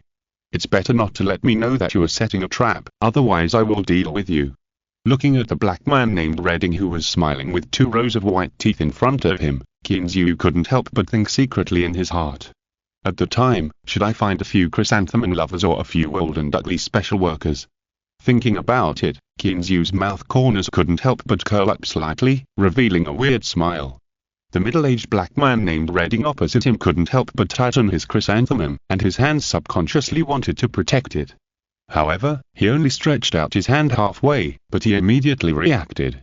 He was so scared that he quickly put his hand back on the table to show his innocence. Mr. Clean, let Mr. Redding introduce you. After all, he was at the scene at the time. Playing with the transcript in his hand, Stella looked at the black man Redding on the side and motioned him to speak. Hearing Stella's words, Redding couldn't help but curse the old fox in his heart, and then smiled with a smile on his face, and said with a hint of apology in his tone, Mr. Clean, we really didn't know that you knew this gentleman. He was brought in by one of our regular customers to play, but his luck was not good. After playing a few rounds, he lost all his chips. What about the money owed? Don't tell me that you were so confident to put hundreds of thousands of dollars in a new customer to gamble with him. Kinzu glanced at this guy, and his tone was a little dissatisfied. He knew that 9 out of 10 gambling losses were a big deal. It was nothing to lose everything. He just blamed his bad luck. But a gambler who came for the first time still owed the casino money. Isn't this a joke? Don't you even check the person before lending? Ahem, Mr. Clean, there was an old customer who guaranteed him at the time, and we also investigated and found out that he had a ranch worth $1 million, so we lent him the money. Redding's tone was also a little aggrieved.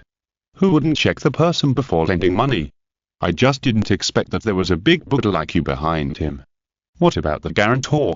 Since he guaranteed it, why don't you go find him? Kinzu looked at the black man speechlessly. Well, he finally figured it out. It was still the ranch that caused the trouble.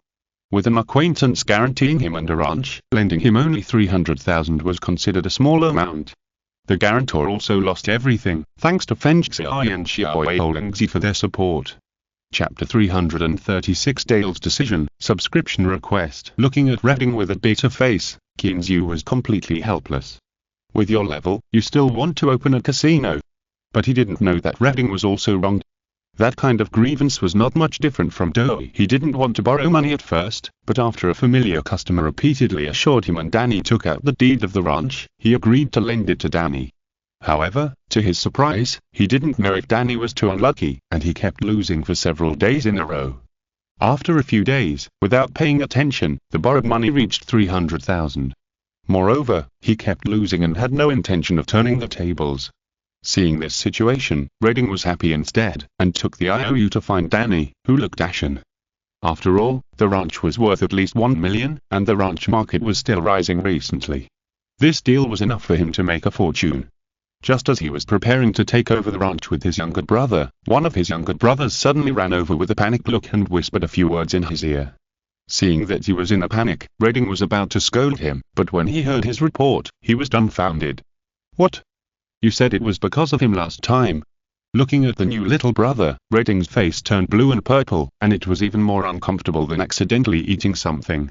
Of course, he had heard of Kinzu's name.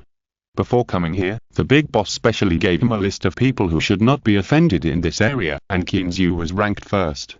Who knew that the casino had only been open for a short time, and it would be put on the gun of this uncle? This is not a question of whether to check the almanac before going out. It's just that the almanac can't save him. Thinking of this, Redding's face looked as if his father had died. With a tearful face, he took out his mobile phone and reported the situation here to the big boss. As he expected, the roar of the big boss on the other end of the phone was still clearly audible even though they were several miles apart. Now, the reason why he can sit here is because of the boss's intention. He doesn't need to pay the interest or even the principal. He just hopes to take this opportunity to get close to Kinzu. Anyway, even if he can't get close to him, at least he can't be remembered by him. And if unfortunately, Kinzu remembers him, he can dig a hole to bury himself. However, Kinzu didn't know what he was thinking. He looked at him with a bitter face, and then looked at Danny Lester who was stared at by the two women and kept his head down. He shook his head, took out the checkbook from his arms, wrote a few strokes, and handed it over directly. I hope this is the last time. Yes, we promise this is the last time. Seeing that Kinzu had already written the check, Redding had to take it and secretly glanced at it. Fortunately, the principal was returned. Although his actions were very covert, Kinzu still saw it and curled his lips in disdain. He knew that the interest on the money borrowed from the casino was very high. Maybe the 300,000 yuan at the time has become 400,000 yuan now. However, the check he wrote was for 300,000 yuan. As for the interest, don't even think about it. After Redding took out all the ice, Kinzu checked them and asked Danny to confirm them, and then he felt relieved. Mr. Clean, don't worry. Even if we have a few more courage, we dare not deceive you. Seeing Kinzu's uneasy action, Redding's face became even more bitter. If I dared to deceive you, would I call the police? This is a huge shame. He was owed money by the casino, but he could only call the police. He felt a little aggrieved when he thought about it. Kinzu smiled and said nothing. After nodding, he said hello to Stella, and then called the two girls to go out with Danny Lester, who looked decadent. In the car, Dale looked at Danny Lester, who kept his head down and didn't say anything, and sighed helplessly. "Boss, we will sell the ranch when we go back. We will pay you back the money as soon as possible." Hearing what Dale said, Danny Lester, who had been keeping his head down, couldn't help but tremble. "No need, I'm not short of money." Kinzu frowned slightly, and then said, "But you really need to think about what to do in the future. It seems that he can't change this habit for a while."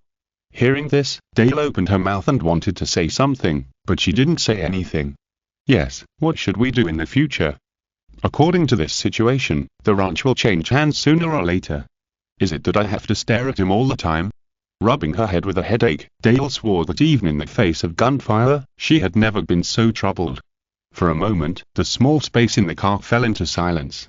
Only the slight roar of the engine reminded everyone that the car was moving forward. "Boss, didn't you say there was a way to solve this problem?" Just when everyone was lost in thought and didn't know how to start, Eva seemed to remember something, and spoke timidly with a hint of expectation in her voice. "Well, I'm not sure if it can be done." Kinzu curled his lips. He didn't want to get involved in this matter, but after thinking about it, it seemed that he still had a task to complete. "What? Clean, do you really have a way?" Eva next to him suddenly raised her head and looked at Kinzu in surprise. That look was like a pedestrian who had drunk all the water in the desert and suddenly saw an oasis. Although Kinzu's words were vague, at this time, even if there was a little way, she would try it. Seeing the two women staring at him with their bright eyes, even Danny Lester, who had been lowering his head, looked at him expectantly. "Well, it's just a little bit of certainty," Kinzu said weakly. He didn't dare to guarantee it. If Danny Lester didn't live up to his expectations, he would be embarrassed. "Clean, can you help us? Even if there is only a little hope, we have to try. As long as he can get rid of his gambling addiction, you can ask his sisters to do anything." Seeing that Kinzu was still hesitant, Dale shook her lips and said with a look of determination, "Daughter, I will never gamble again, never again." Hearing Dale's words, Kinzu had no time to speak. Danny, who had been silent on the side, suddenly raised his head, his voice choked. However, Dale still looked at Kinzu stubbornly. She no longer believed in Danny's words. He had said this many times. "Alas, I have been recommended these 2 days, but the subscriptions are even less than before." Instead again. Asking for a subscription and reward. Chapter 337 Danny's Madness. "Okay, I'll try my best." As he was talking, Night the 15th had unknowingly returned to the ranch. After Kinzu parked the car, he walked down with a few silent people. "I'll talk to Danny first, you guys go and get busy first." After motioning to the two girls of Dale, Kinzu came to the pavilion in the garden on the second floor with Danny Lester, who looked a little haggard, as if he hadn't washed for several days. "Sit down, would you like some tea?" After asking Danny to sit down, Kinzu started to make tea with the tea set beside him, and didn't forget to ask him. Thank you, I don't want to drink." There was some restraint in his expression. Danny Lester, who had never been afraid of anyone at the gambling table, didn't know why, but when facing Kinzu, he felt a sense of panic from the bottom of his heart. Maybe it was because he led people to kill directly into the gangster's lair that time, or maybe it was because he still owed him money. What was the specific reason? Who knows? After sitting for a long time, neither of them spoke, only the sound of Kinzu washing tea and pouring water. The atmosphere was a little solemn for a while. After Kinzu's tea was brewed and he took a sip, he spoke lightly. "Danny, I'll just call you Danny. Don't you know how much the Dale sisters have worried about you?" "I know." Danny looked a little decadent. "Then have you ever thought about quitting this gambling addiction?" Kinzu put down the teacup and looked at him closely. "I thought about it, but I really can't quit." Danny began to choke up while holding his head in pain, and soon, he turned into crying. "I also thought about quitting, I really thought about it. I stayed at home for a whole month, but I still couldn't quit. As long as I heard about gambling, my heart itched." Kinzu just sipped his tea quietly, looking at the man crying in front of him, wishing he could kick him directly. "Then do you know where all the money you lost during this period came from?" No, it's not borrowed from you. Danny raised his head, his eyes were a little red and swollen, and his face, which seemed to have not washed for many days, looked even more sloppy. Lend? Ha ha, who do you think would be so kind? Who would take out so much money for no reason and lend it to a stranger? As he was talking, a loud eagle cry came from the sky. Kinzu looked up and couldn't help but get up to find the shoulder pad. After putting on the shoulder pad, Kinzu looked at Danny, who was a little dumbfounded, and then whistled hard at the sky. As Ha-Ha slowly circled and landed on Kinzu, Danny on the side also spoke. He didn't look at the surprisingly large happy eagle, but stared at Kinzu closely, with a trembling tone. Then why did you lend me so much money? Ha-Ha, guess. Kinzu asked instead of answering, stroking Ha-Ha's body, the pair of wings that were shining in the sun, and his heart became more and more satisfied. You.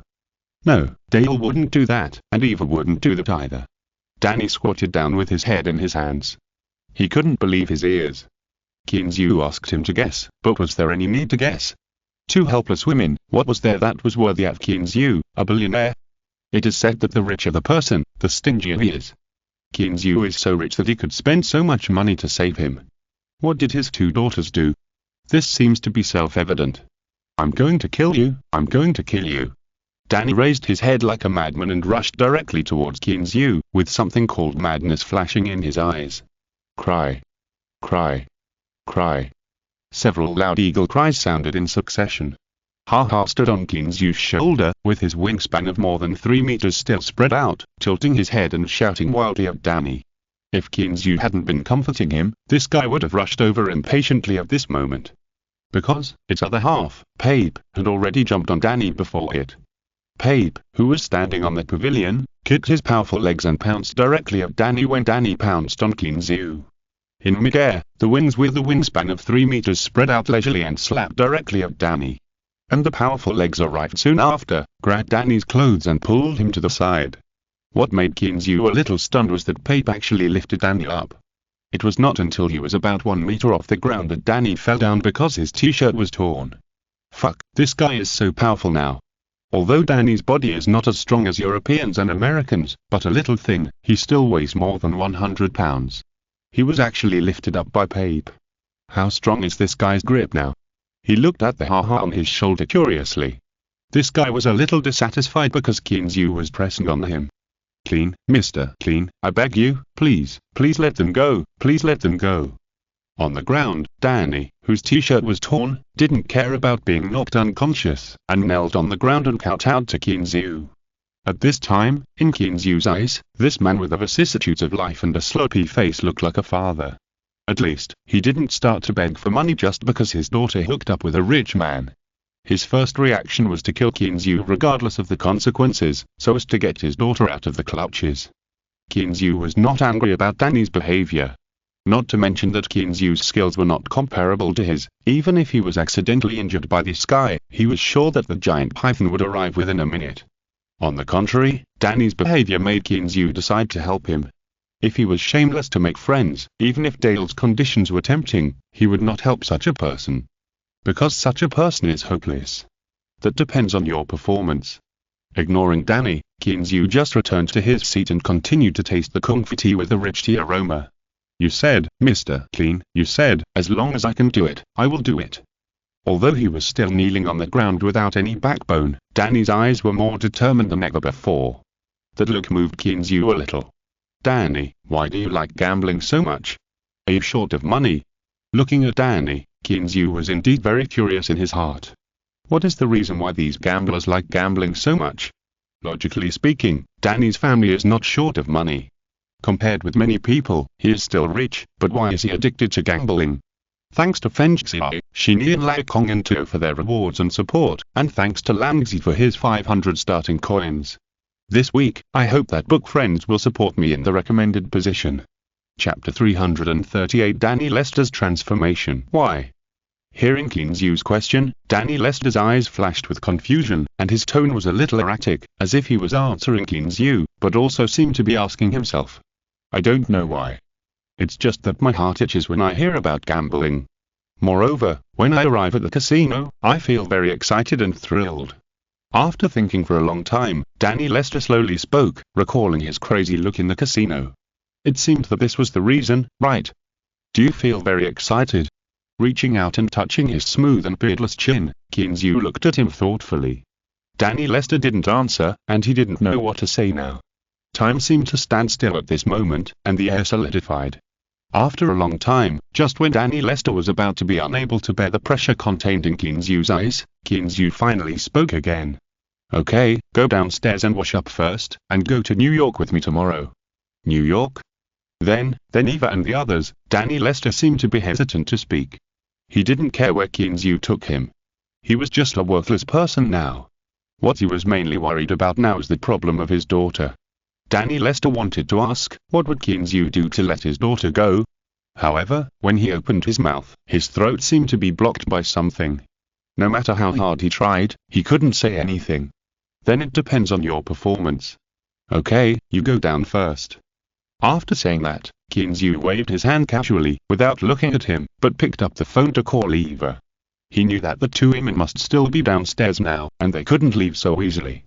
And just as Kinzu expected, Eva and Dale didn't go to do their own things, but sat on the sofa in the living room downstairs, waiting anxiously. The sudden ringing of the phone startled the two girls who were wandering in space. Eva quickly took her phone and saw that it was Kinzu. She immediately asked carefully, "Boss, have you finished talking to him?" However, she did not see that behind her, Danny Lester dragged his tired body and slowly walked down the stairs. After the talk, you'll let him take a shower first and stay here tonight. I will take him to New York tomorrow. Kinzu's voice became a little lazy. He no longer had the indifference when facing Danny.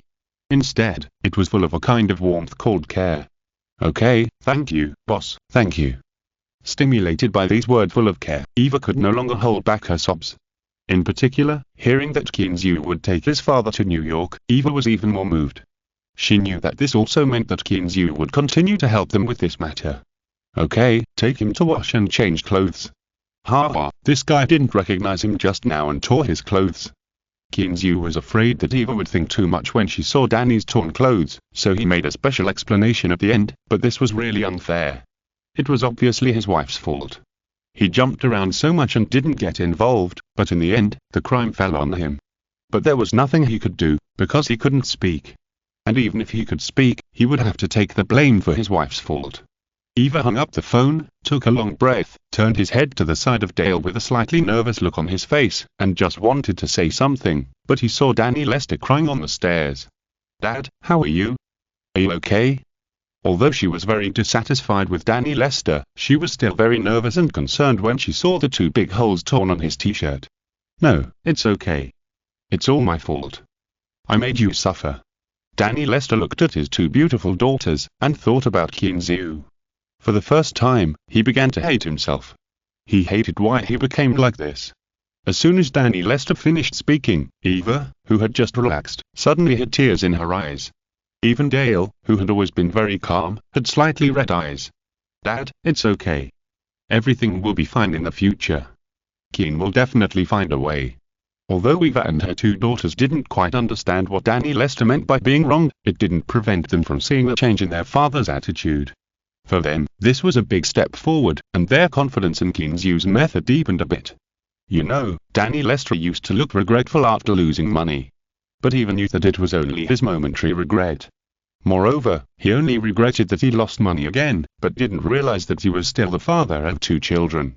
But now his expression, the love in his eyes, the care, the responsibility of being a father, have not appeared for a long time. Eva was right. Whenever Danny Lester thought of the two daughters he had raised with great effort, and they were threatened by Kinzu because of his gambling, his heart was pierced with pain. Dad, go wash up and change into clean clothes. After the father and daughter cried for a while, Eva remembered Kinzu's instructions, and looked at the tattered clothes on her father. Her heart was sour. It's okay, Dale, you take me back. There are no clothes for me to change here. I will come back early tomorrow morning. Shaking his head, Danny Lester looked around. He couldn't tell what he felt in his heart about this villa, which was decorated magnificently but gave people a sense of home warmth. Disgusted? A little. This place is far away from his life, and his daughters live here with a man. Like it? Not really. But the owner here helped him twice when he was on the verge of despair. Although, that was what her two daughters had exchanged for. Okay, then sister, be careful on the road. Eva thought about it, and it was true. There were no other men's clothes here, so she might as well go back and wash them. So she whispered to Dale beside her. She was really afraid that Dale would be too excited and drive unsteadily. It's okay, I know, let's go. Dale didn't have as good a face as Eva, just responded lightly, turned around and walked out. Although she had forgiven this man in her heart, she still couldn't help but want to vent her dissatisfaction with him. After all, this guy made her sister work so hard for so long, and he really deserved to be scolded. When Kinzu finished a pot of tea and walked down from the second floor, Eva, who was snuggling on the sofa at this time, was the only one left in the living room. Eva, where are they? Turning around, Kinzu didn't see Dale and Danny Lester, so he couldn't help but ask curiously. However, after waiting for a long time, there was still no response. Eva was still leaning on the sofa, as if she didn't hear Kinzu's voice. Hey, this girl. Kinzu muttered in confusion, and slowly came to the sofa where Eva was lying, and looked at her secretly. Chapter 339. Eva was attacked. After this look, Kinzu could not help but feel a touch of pity in his heart. Eva, who was nestled in the soft leather sofa, had fallen asleep tiredly at this moment. Her eyes were tightly closed, and seemed to be slightly swollen because of crying. There were still a few crystal clear tears hanging on her long, slightly curled eyelashes. There were a few clear tear marks on her delicate little face. It proved that the owner had indeed cried very sadly just now. Kinzu, who felt a little distressed, took a thin blanket from the sofa next to him and gently covered Eva. I don't know if the movement was a little too big, or if Eva was not sleeping very soundly. I saw her long eyelashes tremble twice, and then the beautiful eyes with a blue glow slowly opened. Seeing Kinzu so close, Eva was slightly stunned, but she didn't look panicked like an ordinary girl. She smiled a little embarrassedly, and said softly, "Boss, I'm sorry, I accidentally fell asleep." It's okay, I was too careless and woke you up. Do you want to go back to the room and sleep for a while? Although he said so, Kinzu did not move his body at all, and still looked down at Eva's pretty face. When he covered the blanket just now, Kinzu's face and Eva's delicate face were not far away. His heart began to stir involuntarily. If you say that Kinzu has no thoughts about Eva, no one will believe it. Although the first time he helped her was because of the system task, if it was an ugly girl, after rescuing her, there might be more to come. I sent her away long ago. As for your family's difficulties, I'm sorry, I'm not running a charity here. Besides, there are so many poor people in my great China. I don't help them, but I will help you. However, all this is based on the premise that Eva is not beautiful. What's the fact? Is Eva beautiful? Very beautiful. How beautiful? Kinzu couldn't describe it. However, after moving into the villa, the two sisters often mingled together, so Kinzu, a pervert, had no chance. Now, looking at the charming face so close, smelling the fragrance that filled his nose. Ah! You guys don't know how to be careful in broad daylight. When Kinzu was about to take advantage of the victory, a slightly dissatisfied voice suddenly came from the door. This sudden voice was like a bolt from the blue, accurately hitting the hearts of Kinzu and the others, causing them to freeze in place and unable to move. Kinzu's heart at this moment was like falling from a bright heaven to a hell like an abyss. It was so bitter and hesitant. If he heard it correctly, the owner of this voice was Mobuka. Turning his head stiffly, as expected, Mobuka's pretty face, which seemed to be happy and angry, appeared in Kinzu's sight, and slowly approached the two of them.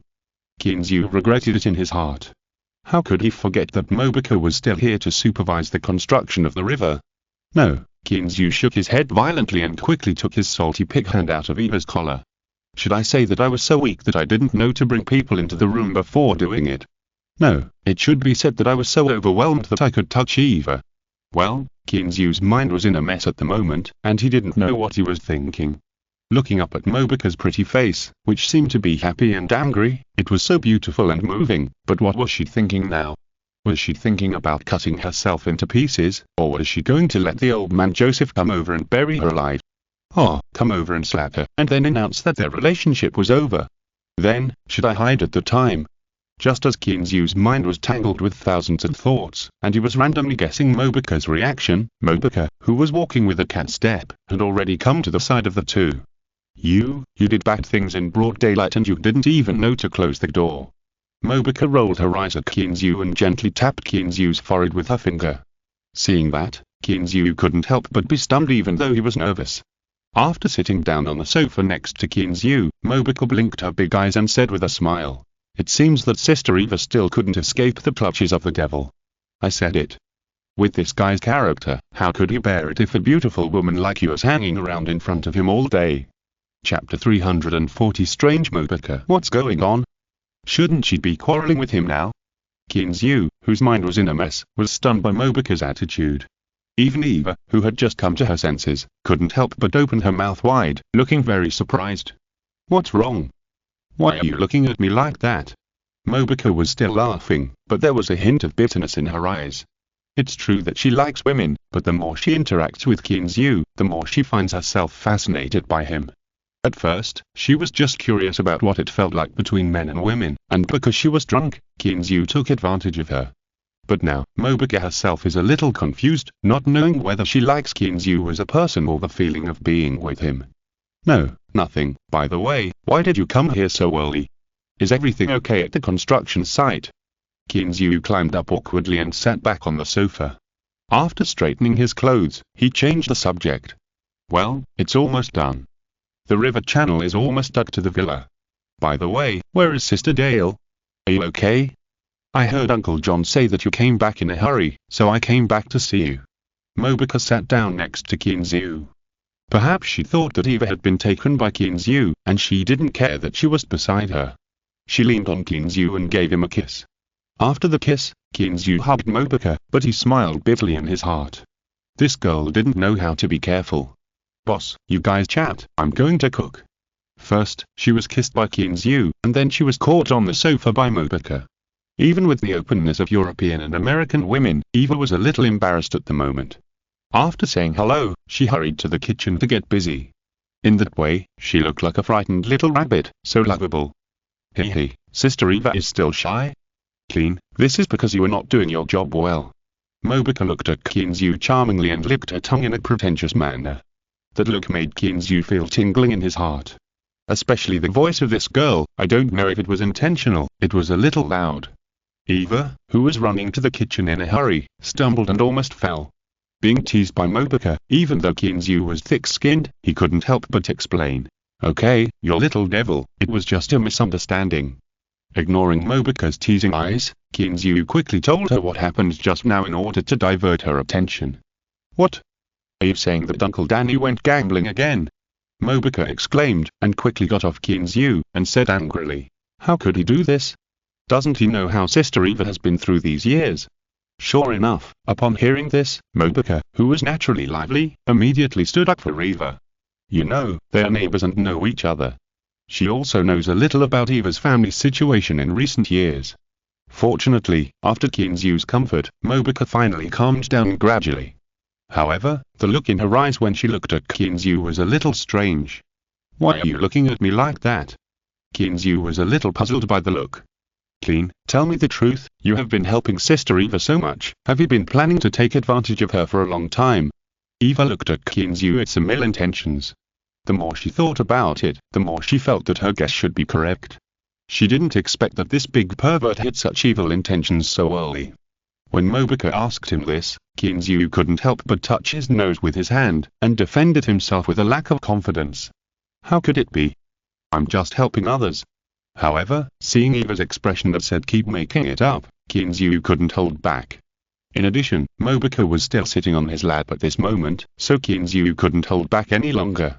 Eva had already aroused his anger just now, and now this girl was so tempting, Kinzu decided not to hold back anymore. Thinking of this, Kinzu didn't explain anymore, but laughed a few times. With Mobica's charming exclamation, he picked her up and strode towards the bedroom upstairs. "Ah! Big pervert, what do you want to do?" Although it was an exclamation, there was a hint of expectation in Mobica's voice.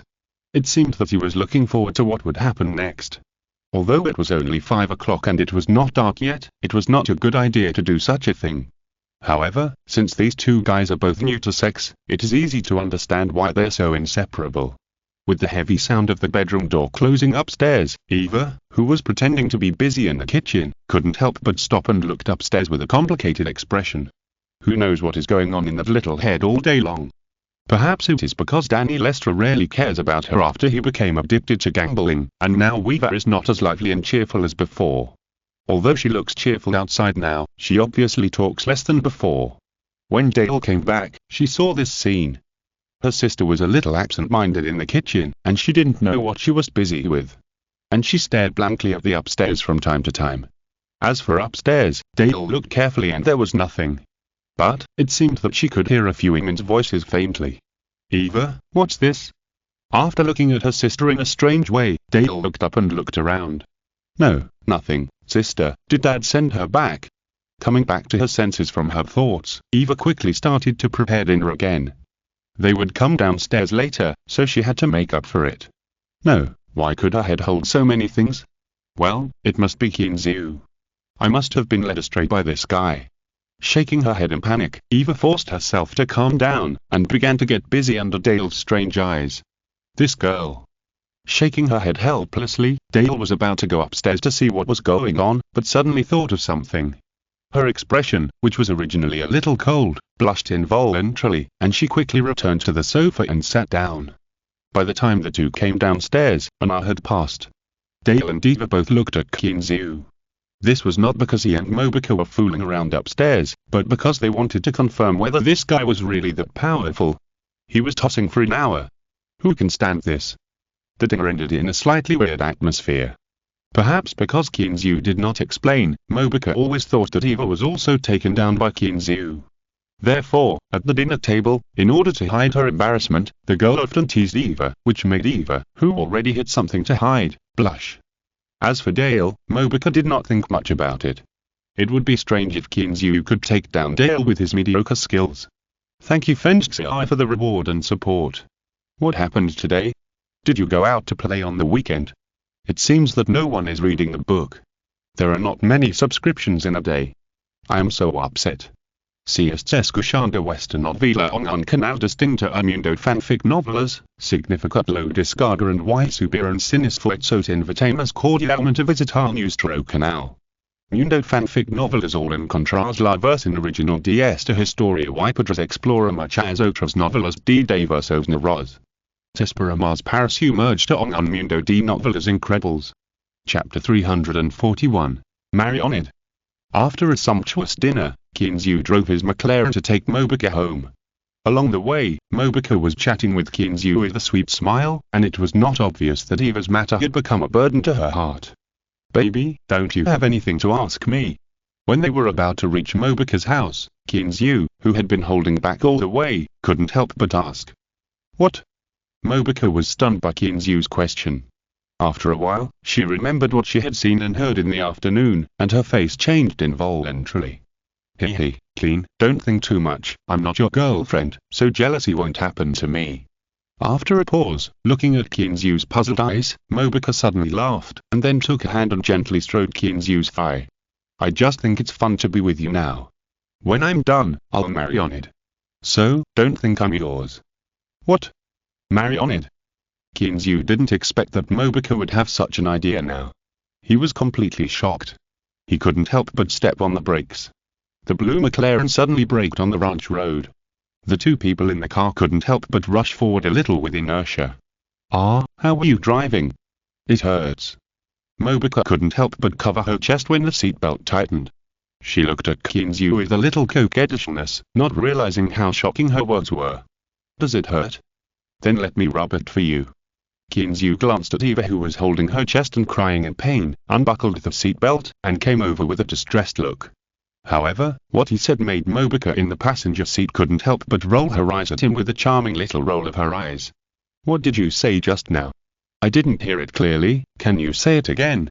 Kinzu looked at Mobica with a wicked smile, and felt that if he didn't teach this girl a lesson, she would make a scene. "No. I didn't say anything, Clean. Stop making trouble, it will be bad if they see it." Feeling Kinzu's burning eyes, Mobica's breathing became heavy. If she didn't give it a try, she would be close to home, so she quickly begged for mercy. After playing for a while, Kinzu didn't continue this topic, and directly sent Mobica, who had sorted out her emotions, back home. As for the future, the two of them tacitly didn't talk about it, and everything would go with the flow. Early the next morning, Dale drove to pick up Danny Lester. After the few of them had breakfast together, Eva drove the night the 15th and took the two of them to New York in the eyes of Eva, who was reluctant and a little worried. Along the way, Kinzu didn't talk much with Danny, just closed his eyes and rested, and he was also thinking about today's itinerary. In the morning, he naturally went there to sign a contract with Ferguson. After the contract was signed, there were only a few dollars left in his card.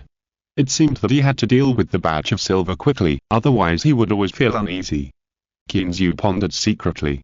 After all, money can give courage, and this sentence is not exaggerated. While he was thinking, the mobile phone in his pocket rang. Kinzu took it out and saw that it was Jefferson. "Hello, boss, are you leaving?" Jefferson on the other end of the phone was having breakfast with Chain Mu in a hotel restaurant. He was afraid that Kinzu would forget about today's matter, so he called to remind him. "Well, I drove here and will arrive at noon. You can arrange the place and talk to me when you arrive." He yawned lazily. For today's matter, he got up early for a rare time. Now leaning on the soft leather seat, he was really a little drowsy. After hanging up the phone, Kinzu looked at the empty interstate highway outside the window. He waited for a long time but didn't see a car. Helplessly, she closed the curtains, lowered the seat slightly, and fell asleep. Dale, who was driving, saw Kinzu fall asleep through the rearview mirror, and couldn't help but slow down the car a little, just to drive more smoothly. At the same time, she opened the locker, took out a thin blanket from it, handed it to Danny, and motioned him to cover Kinzu with it.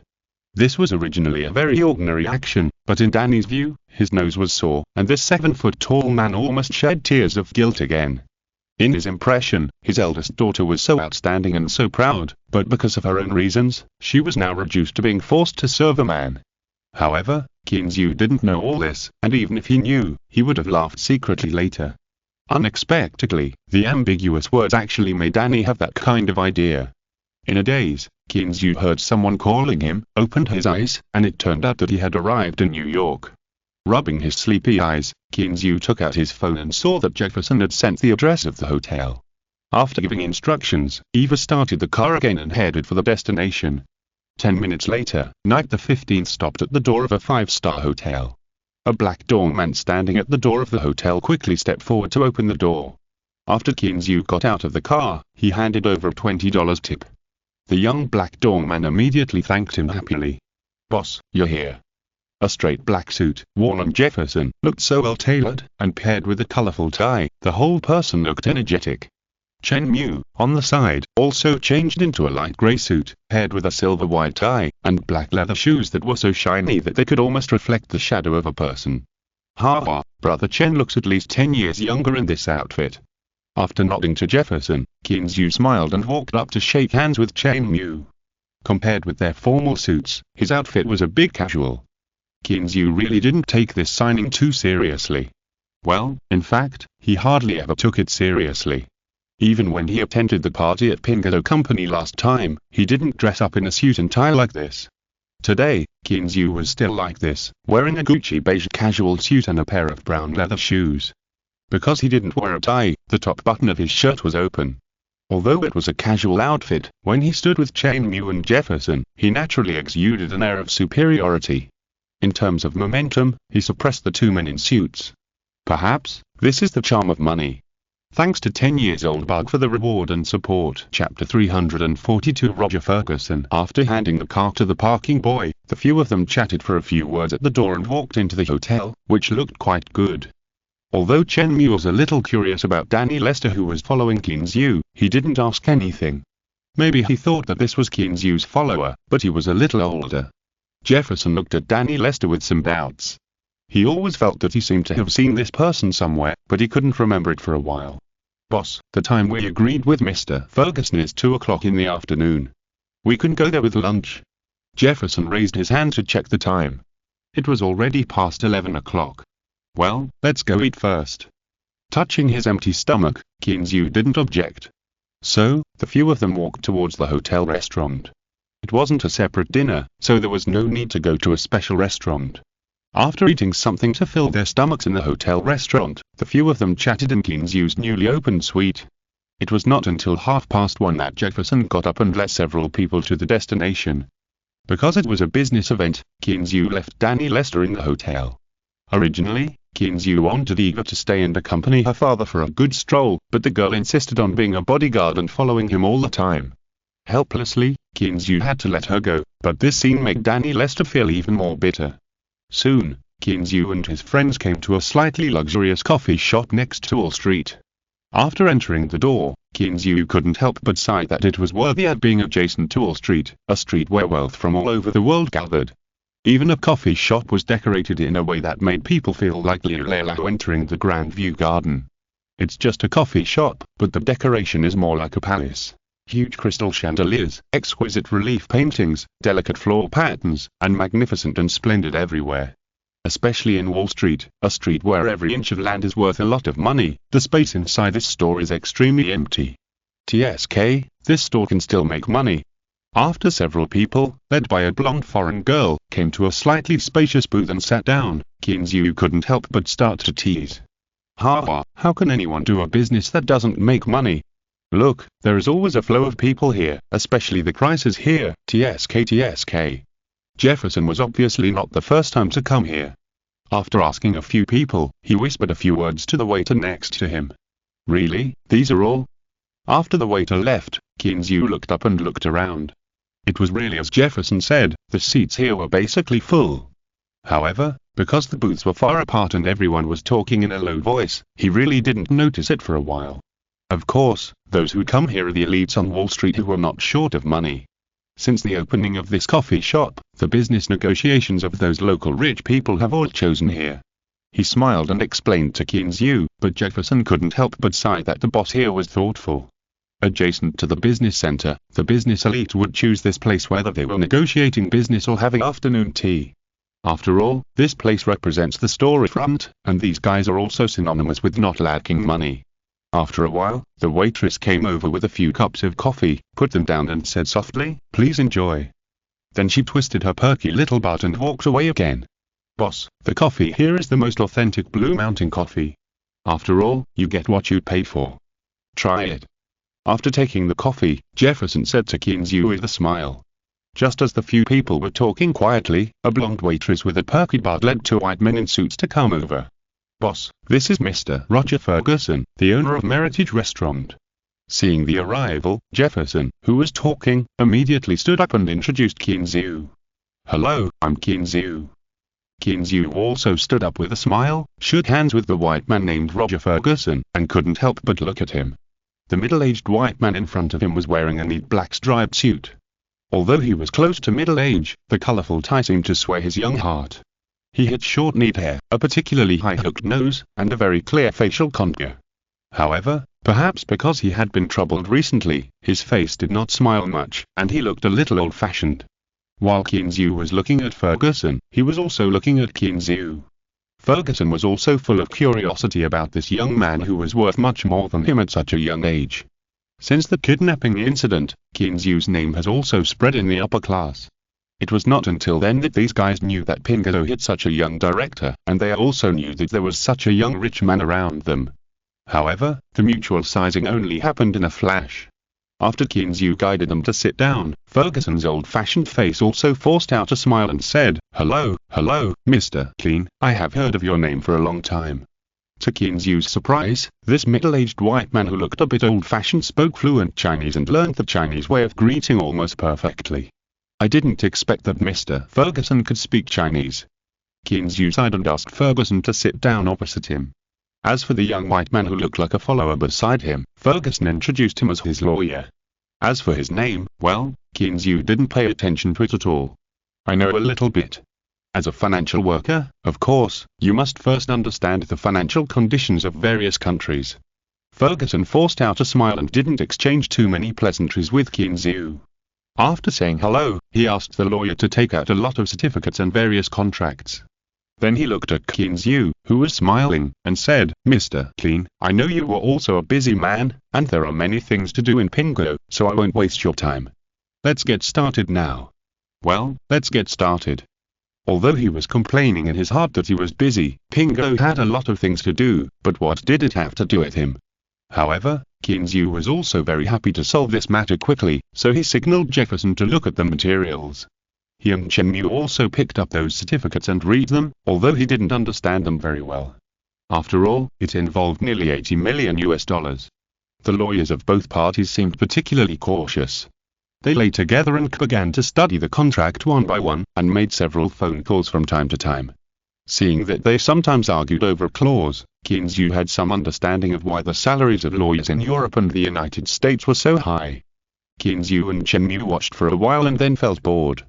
The lawyers on both sides were busy, but the bosses had some free time, so they chatted while drinking coffee.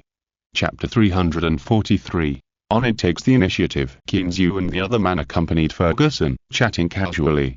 Jefferson accompanied the other party's lawyer and had been busy for more than 2 hours. Seeing that it was almost 5 o'clock, he raised his head, smiled at Qinzhou, and said, "Boss, it's almost done, you can sign it." Hearing this, Qinzhou breathed a long sigh of relief and couldn't help but complain about the low efficiency in his heart.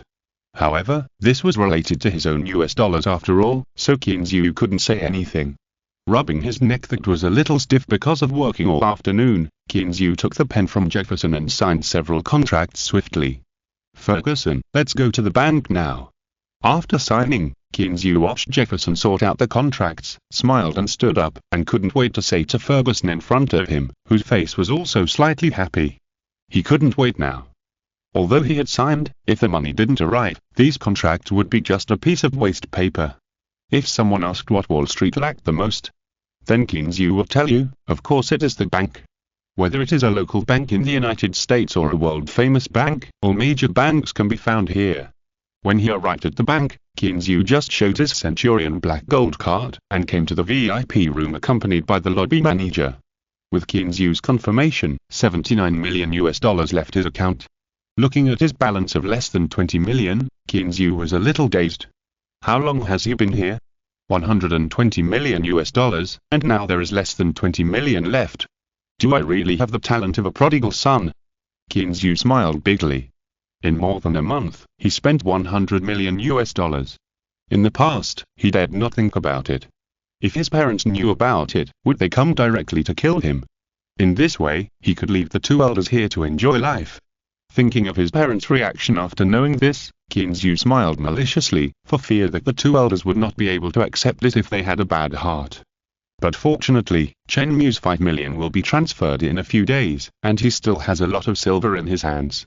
If he sold all these and got points, he could at least upgrade the vision sharing, so that his goal would be easier to achieve. He was thinking wildly in his mind, and he didn't even know how to get back to the hotel. When he came to his senses, he was already on the big bed in the hotel. "Dale, where's Ferguson?" After leaving the suite, Qinzhou rubbed his head and looked at Dale, who was watching TV on the sofa with her legs crossed. He didn't drink, so why was he confused? "Mr. Ferguson, didn't we separate a long time ago?" Hearing the voice, Dale turned around and put down her long legs. He looked at Qinzhou strangely. That expression seemed to say, "Boss, are you still asleep?"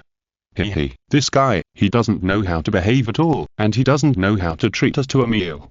Qinzhou was a little embarrassed by Dale's seductive look. Well, in Qinzhou's opinion, it was a seductive look.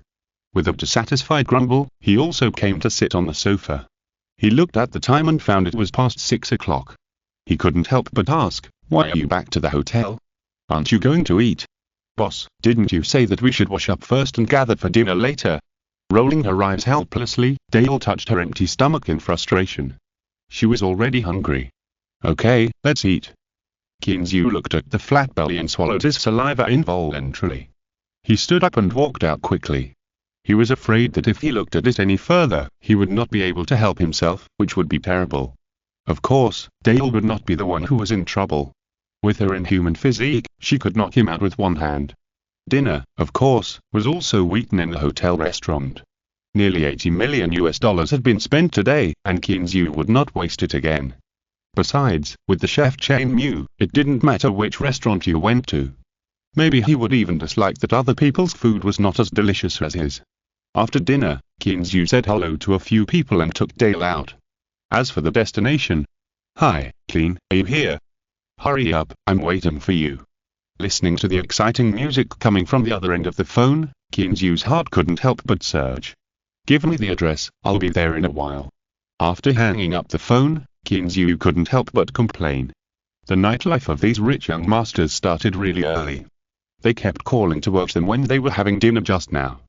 Originally, he called Doug today to ask him to discuss some business, but it seems a bit difficult now. Soon, the car arrived in front of an apartment. This place, of course, is not a place for gatherings. At this time, at the door of the apartment, a charming figure was already waiting there. "Baby, long time no see." Kinzu looked at Onid with a dazed look in his eyes, smiled softly and stroked her soft hair. "Yeah." Onid nodded gently, her eyes gradually regained clarity, and she looked at Dale, who was driving with some embarrassment, and quickly got in the car and sat next to Kinzu.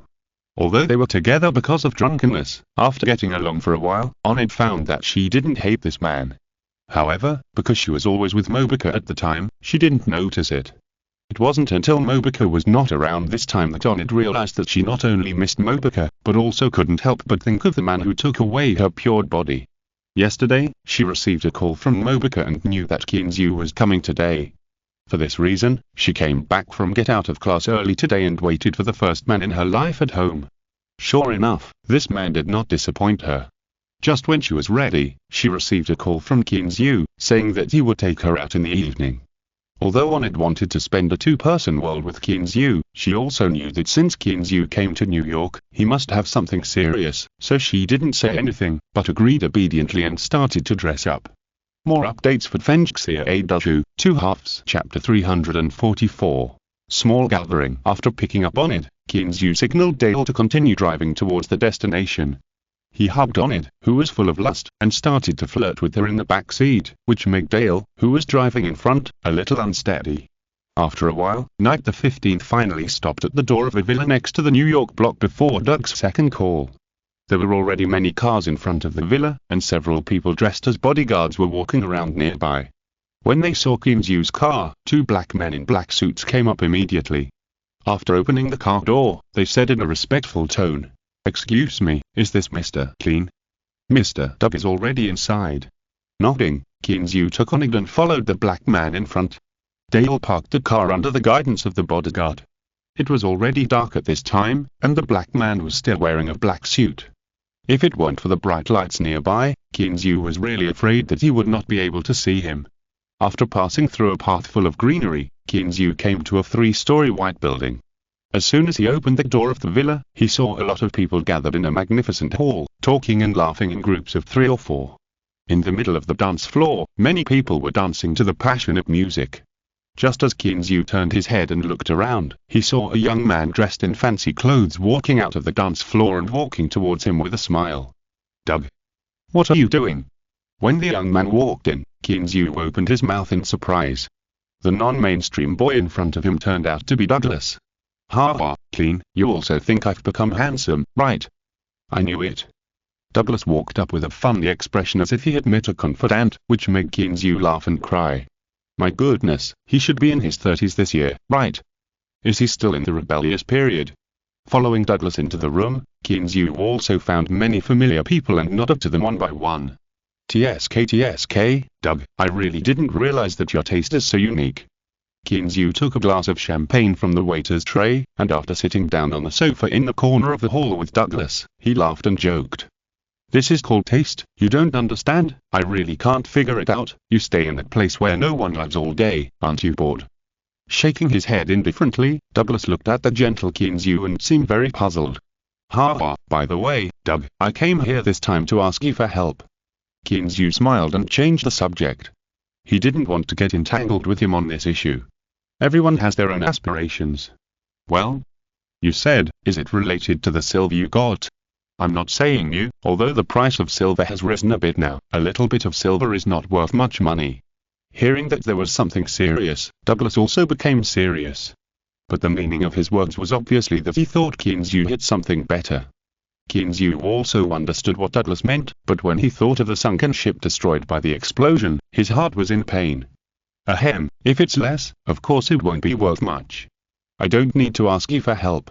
It's because there's so much that I want your metal factory to help me smelt it." "You mean purifying?" "Well, it's true that the purity of silver in the past was not high." "How much is it in total?" Hearing Kinzu's words, Doug smiled casually and took a sip from the wine glass. "Well." Kinzu thought about it. 1 cubic meter is about 10 tons. 5 large boxes, that's about 50 or 60 tons. Probably more than 60 tons, but the surface is now oxidized a lot, and it still needs to be purified. The exact amount will be known only after it is purified. Puff, cough, how much? Douglas, who had just taken a sip of champagne, was startled by this, and the champagne went directly into his nose, and he started coughing violently. Hey, what's wrong? Are you okay? Kinzu quickly took a tissue from the side and handed it over. I'm fine, clean. How much did you say just now? 50 or 60 tons. Fuck, how could it be so much?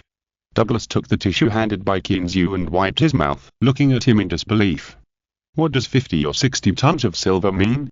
That's at least 100 million US dollars. 100 million US dollars, that's US dollars. Thinking about it, Douglas felt a little uncomfortable. His company worked hard for a year, and he didn't know if the net profit was 100 million US dollars. Well, it's about 50 or 60 tons, I haven't weighed it. Seeing Douglas's shocked look, Kinzu was secretly happy in his heart.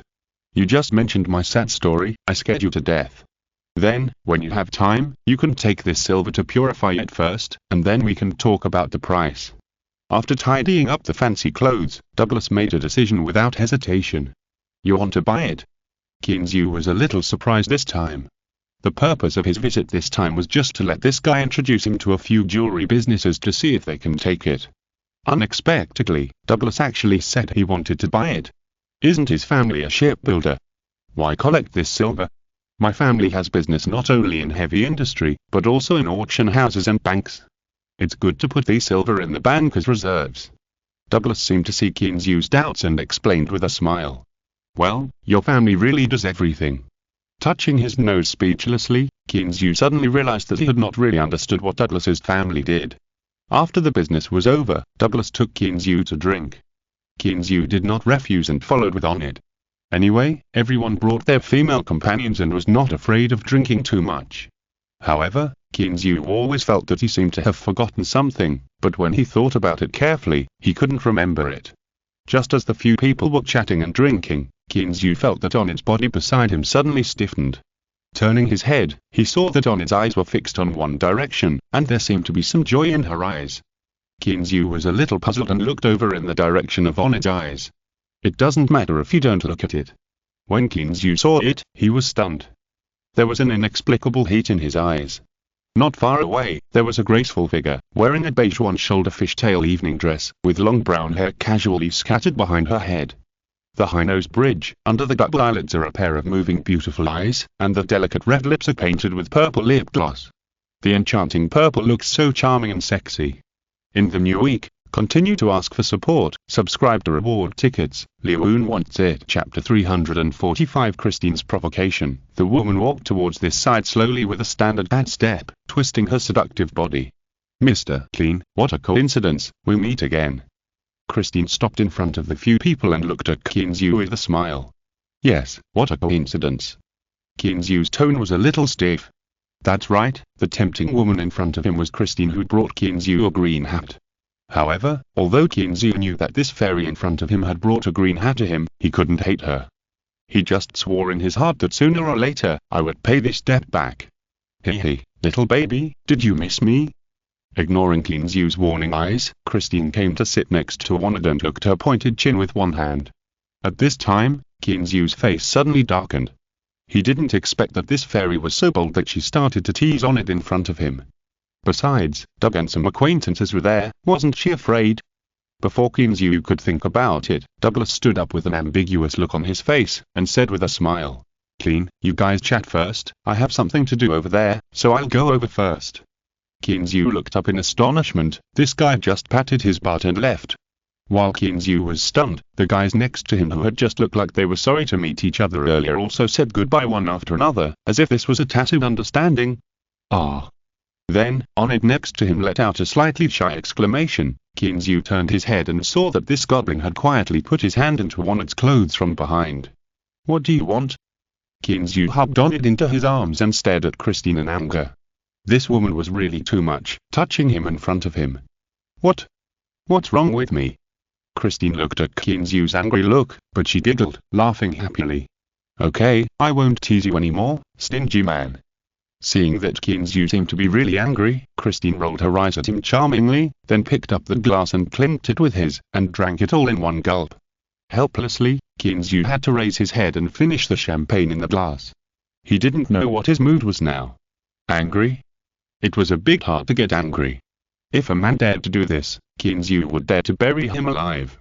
But the problem is that it's a woman now, so Kinzu is a little confused now. He doesn't know what to do. Seeing that this goblin didn't seem to have any intention of coming over again, Kinzu was relieved and drank champagne with her one glass after another. Neither of them gave in. Until the two of them finished the 2 bottles of champagne, Kinzu felt a little dizzy, and the Christine in front of him seemed to have become 2. And Christine on the opposite side couldn't hold it anymore, and secretly cursed this man for being so stingy. Isn't it just a few touches? Is it necessary to stare at me like this? Onid couldn't help it anymore and started to persuade Kinzu not to drink anymore. She didn't dare to speak much this night. She got drunk twice and lost her virginity to these 2 guys. She didn't know who to help. As soon as Onid spoke, Kinzu stopped trying to hold on. He staggered to his feet, said hello to Christine, and walked towards the door with Onid in his arms. Christine was relieved to see the 2 of them leave. She was also dizzy and couldn't drink anymore, otherwise she would really make a fool of herself that night. Honey, are you okay? Why did you drink so much? As soon as Kinzu and the other 2 left, a sexy girl with short brown hair came over. She was a little surprised to see Christine drink so much. It's okay, Cargill, help me go back. Shaking her slightly dizzy head, Christine walked towards the door with Cargill's support. When Kinzu returned to Onid's apartment, it was already 11 o'clock in the evening. Kinzu let Dale go back to the hotel by herself, and he went upstairs with Onid in his arms. Dale did not insist on following him. She also knew when to insist and when not to insist. Onid's house, which she had been to before, was not very spacious, and if the 2 of them continued to make trouble at night, she would probably not be able to sleep at night. And Dale guessed correctly. As soon as they returned to the room, Kinzu couldn't wait to carry Onid into the bedroom. At this time, Kinzu didn't look drunk at all. Perhaps because of Christine's stimulation, Kinzu was in a particularly good state today, and he kept making Onid beg for mercy, so he let her go. The next day, Kinzu was awakened by a ringing cell phone. He took the phone in a daze, and answered it without even looking at it. Boss, are you still not up? Mr. Chenmu and Attorney Jefferson want to know when you'll be back. Dale, who was on the other end of the phone, looked at the clock in the living room pointing to 11:30, and felt a little dissatisfied in her heart. It seemed that she had been tossed around a lot yesterday. Oh, me, I'm here today. Wait a minute, let me think. It seems like there's something I haven't done yet. Kinzu was originally confused and wanted to say that they should go back together, but halfway through the words, he suddenly came to his senses. It seems that he still has something important to do. Oh, Danny's matter. Kinzu slapped his forehead fiercely, a little annoyed. Why did he forget about it? You'll let them go back first, you take your dad to go around, I'll come to find you later. After thinking it through, Kinzu smiled and told Chenmu and the others to go back first. After hanging up the phone, Kinzu realized that there was still a soft body lying on his body. However, the beauty at this time was awakened by the sound of his phone call. She was rubbing her confused eyes and murmured in a lazy and delicate voice. Clean, what time is it? It's 11:30. Kinzu looked at the time on his phone. Oh, 11:30. After answering in a daze, Onid suddenly opened her eyes wide. What? It's already 11:30? It's over. I'm so late today. Baby, do you have class today? Kinzu looked at Onid speechlessly, naked, rummaging through boxes and cupboards looking for clothes. Of course I have class. Today is not Sunday, so how can I not have class? Without even turning her head, Onid rummaged through clothes while muttering, this one won't do. This one is too small. Well, let's just leave it like this. Let's make do. I say, baby, don't you check the time? How about today being Saturday? Thank you Fengzi for your support and thank you Langzi for your 500 starting coins. Chapter 346. Going to the Ocean Star again. What did you say? Onid, who was rummaging through boxes, was stunned when she heard Kinzu say that. Is today Saturday? Look for yourself, isn't today Saturday? Kinzu was not sure whether to laugh or cry, and he reached out to hand over his phone. Onid didn't care that she was naked, and just climbed onto the bed to take it. It's really Saturday, great, I can sleep in again. Looking at the clear Saturday on the phone screen, Onid cheered immediately, then pulled open the quilt and wanted to get in. However, at this time, how could Kinzu let her go so easily? Early in the morning, it was originally the most impulsive time for men, and this girl dared to wander naked in front of him. If he didn't deal with her, who would he deal with? With Onid's weak protests and the sound of her mouth being blocked, the bedroom became quiet, and only the occasional tsk sound could let people know that there was someone inside. After the rain stopped, Kinzu hugged Onid's soft and weak body, leaned back on the bed and panted. "By the way, baby, I have something to do tonight, do you want to go with me?" Thinking of his plan, Kinzu looked down at Onid, who looked lazy in his arms, and asked with a smile. "No, I'm not going anywhere, I just want to sleep." Onid grumbled and closed her eyes and went to sleep again after slapping Kinzu's mischievous big hand away in dissatisfaction. She didn't want to join in the fun now. Not only was it boring, but it was also easy to run into acquaintances. In her words, staying up late is the biggest killer of women. As long as she stays up late, she will find ways to make up for the lack of sleep. In fact, it was mainly because Kinzu tossed her hard last night and she didn't recover today. After making some breakfast and lunch casually, Kinzu helped Onid up and fed her a little. If she didn't eat and sleep, she would be woken up by hunger. After packing up, Kinzu and Onid kissed each other goodbye, then went downstairs and boarded the night the 15th, who had been waiting here for a long time. On the way, Kinzu took out his mobile phone and called Douglas. "Ha, Clean, how was it? Were you satisfied with the fun yesterday?" As soon as the call was connected, Douglas's somewhat obscene voice came through the microphone. "Bullshit, you still have the nerve to say that, leaving me alone there." Hearing the other side say this, Kinzu's heart became even more depressed. "By the way, Doug, when will your cruise ship dock?" Kinzu rubbed his hands, looking anxious. "What cruise ship?" Douglas was obviously a little embarrassed and didn't react for a while. "It's the Ocean Star." Helplessly, Kinzu had to make it clear. "Oh, that one, it's at the port today and is ready to leave tonight." "What's wrong?" Doug finally reacted, but his brows frowned involuntarily. Why did Kinzu ask about the gambling ship? He was going to gamble? Thinking of this, Doug couldn't help but start to persuade him earnestly. What about 9 out of 10 gambling losses? What about casinos cheating? He analyzed these harms one by one to Kinzu. In short, let him stay away from gambling. Wait, Doug, I don't have that hobby, but one of my friends has some problems, so I want to think of a way. Listening to Doug talking endlessly on the phone, although he was very moved, Kinzu couldn't help but interrupt him.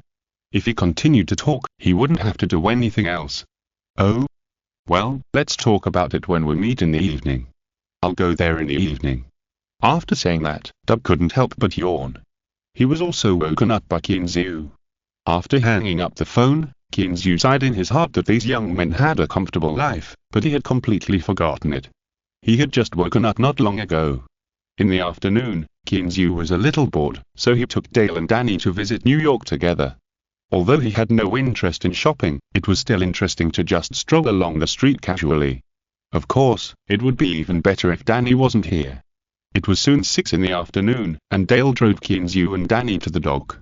The dock had become very lively at this time.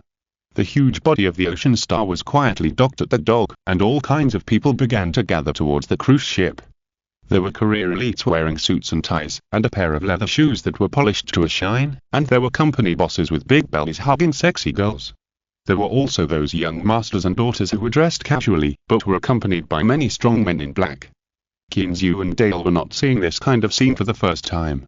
In addition to sighing at the wonders of human beings, they also seemed very calm. But Danny couldn't do it. He had lived in a small village all his life. Where could he have the opportunity to see such a scene except on TV?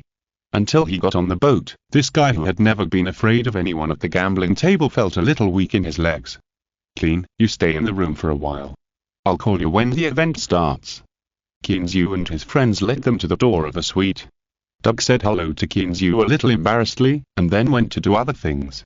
For him, the business here is also very important. This is what he has prepared for the future. Is this true? Am I really sitting on a big ship? That ship is so big. Sitting on the soft sofa in the room, Danny Lester was still mumbling, which made Kinzu want to laugh. With this kind of psychological quality, he still gambles with others. It's almost like giving money away. Of course it's true. Look outside, the ship will leave in a while. Dale, with a cold face, was still embarrassed to talk to his father, so Kinzu on the side had to explain helplessly. As the few people chatted, more and more people on the ship gradually came, and the ship, which seemed empty, became a little crowded. As time went by, the ship was basically full, so the captain gave an order, and the Ocean Star issued a deafening whistle, and then slowly left the port. Clean, I've already explained your matter. Come and see me in the evening. While they were chatting, the cell phone rang. Kinzu took it out and saw that it was Doug's call.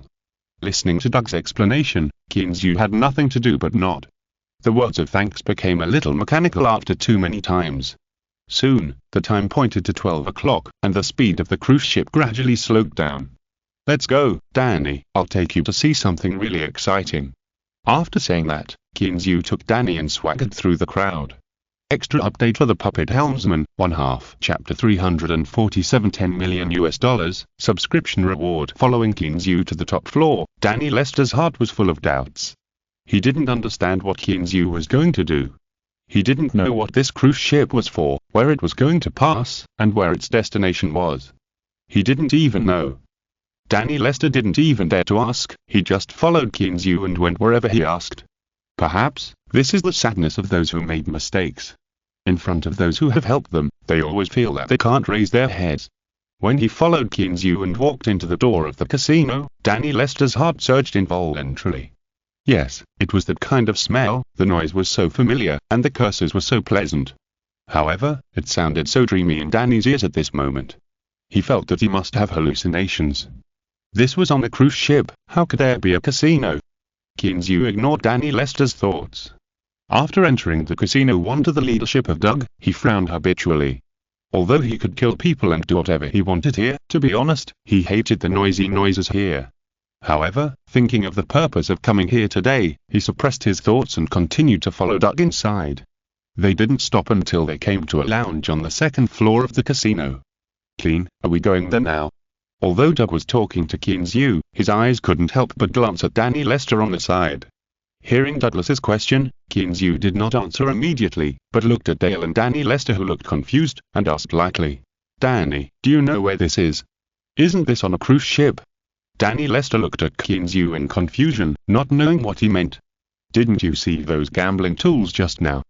Kinzu looked at him with a strange look at this moment, which shouldn't be the case. You know, they just came directly through the casino lobby. Gambling tools? Are those real? Danny Lester opened his mouth wide. Of course it's true. Can't you see? This is a gambling ship. Kinzu was a little speechless. Should he say that this guy is not very knowledgeable? Or is he not very knowledgeable? Hearing Kinzu say that this is a gambling ship, Danny Lester's mouth grew even bigger. It looked like an egg could fit in it. No wonder he was so surprised. You know, just now, he had always thought that he had hallucinations because he hadn't gambled for a few days. After all, many of the gambling tools that appeared just now were only seen on TV by him. There wouldn't be such high-end stuff in that small casino in Revere. However, after being surprised, Danny Lester was deeply confused. What did Kinzu mean by bringing him here? Ha, don't be surprised. Don't you think gambling is exciting? I'll take you to experience what excitement is today. Ignoring Danny's puzzled eyes, Kinzu smiled lightly, looking harmless. But when Kinzu said this, not only Danny Lester was stunned, but even Dale next to him was stunned. Boss, what are you doing? Dale's face was full of surprise. Before coming here, she thought Kinzu was itching to gamble. But now, from what Kinzu said, he wanted his father to gamble? How could this be possible? See here. Kinzu ignored Dale's surprise, but smiled at Danny, and pointed his finger at several big men in black suits standing beside the lounge. Who is that? Danny Lester also looked over. What caught his eye were 5 white strong men wearing neat black suits, sunglasses, and holding a big silver password box in their hands. From the looks of it, they seemed to be bodyguards. But the password box was a little strange, too big, wasn't it? While he was wondering, Kinzu next to him waved his hand gently. The 5 white strong men dressed as bodyguards took a few steps forward and came to the lounge at the moment Kinzu waved his hand. Open it. Kinzu instructed lightly. As Kinzu finished speaking, several people put the password boxes in their hands on the ground, and then quickly unlocked the password and opened them. hiss, along with the sound of the box opening, 2 gasps were heard next to it. Dale and Danny Lester were shocked, looking at the 5 boxes of banknotes in front of them, or 5 boxes full of brand new US dollars. They were so brand new that even Danny Lester, who was a little closer, could smell the pleasant ink scent emitted by the US dollars. This is... Dale pointed at the scene in front of her with some stammering, and was somewhat speechless. This is 10 million US dollars. Kinzu smiled lightly, and in his heart he admired Dale for being able to react so quickly. As expected of someone from the Special Forces, he could react so quickly when faced with tens of millions of cash. That's right, the boxes were filled with cash newly withdrawn from the bank, a full 10 million US dollars, which filled 5 large password boxes. I know this is US dollars. What I'm asking is, what do you want to do? After swallowing hard, Dale turned her head and looked at her father, who looked like he was in a daze. She felt a little helpless to complain. But she could understand it. After all, not everyone has the opportunity to touch so much money. But what does Kinzu mean by this? Dale turned around and looked directly into Kinzu's eyes. It is said that the eyes are the windows to the soul. Dale really wanted to understand Kinzu's true thought through his eyes. However, she failed. Kinzu's eyes were clear, with only a faint smile and a few traces of joy like a successful prank. Mr. Clean, what do you mean by this? At this time, Danny Lester also came back to his senses.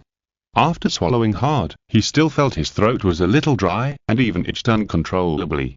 Ha, Danny, don't you like excitement? See here, this is 10 million US dollars. Take this money, and Mr. Dub will help you arrange a gambling game, so that you can also see what real gambling is. Pointing to the several large boxes that had been opened, Kinzu still maintained that faint smile on his face. However, this smile now, in the eyes of Danny Lester, has a terrifying meaning. No, I won't gamble anymore, Mr. Clean, I really won't gamble again. Looking at the boxes of US dollars with fear on his face, Danny Lester's heart collapsed. It's only a few $100,000 US dollars, and his own daughter has to do that to help him pay it back. If he loses, will he still have a way to survive? Alas, the number of new additions has dropped sharply recently, and adding more chapters has caused more new additions. Please subscribe and reward to support. Leon is working hard to type to speed up. Si est escuchando esta novela en un canal distinto a Mundo Fanfic Novelas, significat lo descarga and y subir en sinisfuerzos invitamos cordialmente a visitar nuestro canal. Mundo Fanfic Novelas all encontrar la versión original de esta historia y podrás explorar muchas otras novelas de diversos narradores. Te esperamos para sumergirte en un mundo de novelas incredibles. Chapter 348 Gambling, Subscription and Reward. As if he had guessed what he was thinking, Kinzu smiled faintly and said, Don't worry, this money, whether you win or lose, when the gambling is over, the rest is yours. Mine? Danny Lester looked up in surprise, his eyes full of disbelief. Yes, it's yours. Didn't you say gambling is exciting? Let's play something more exciting.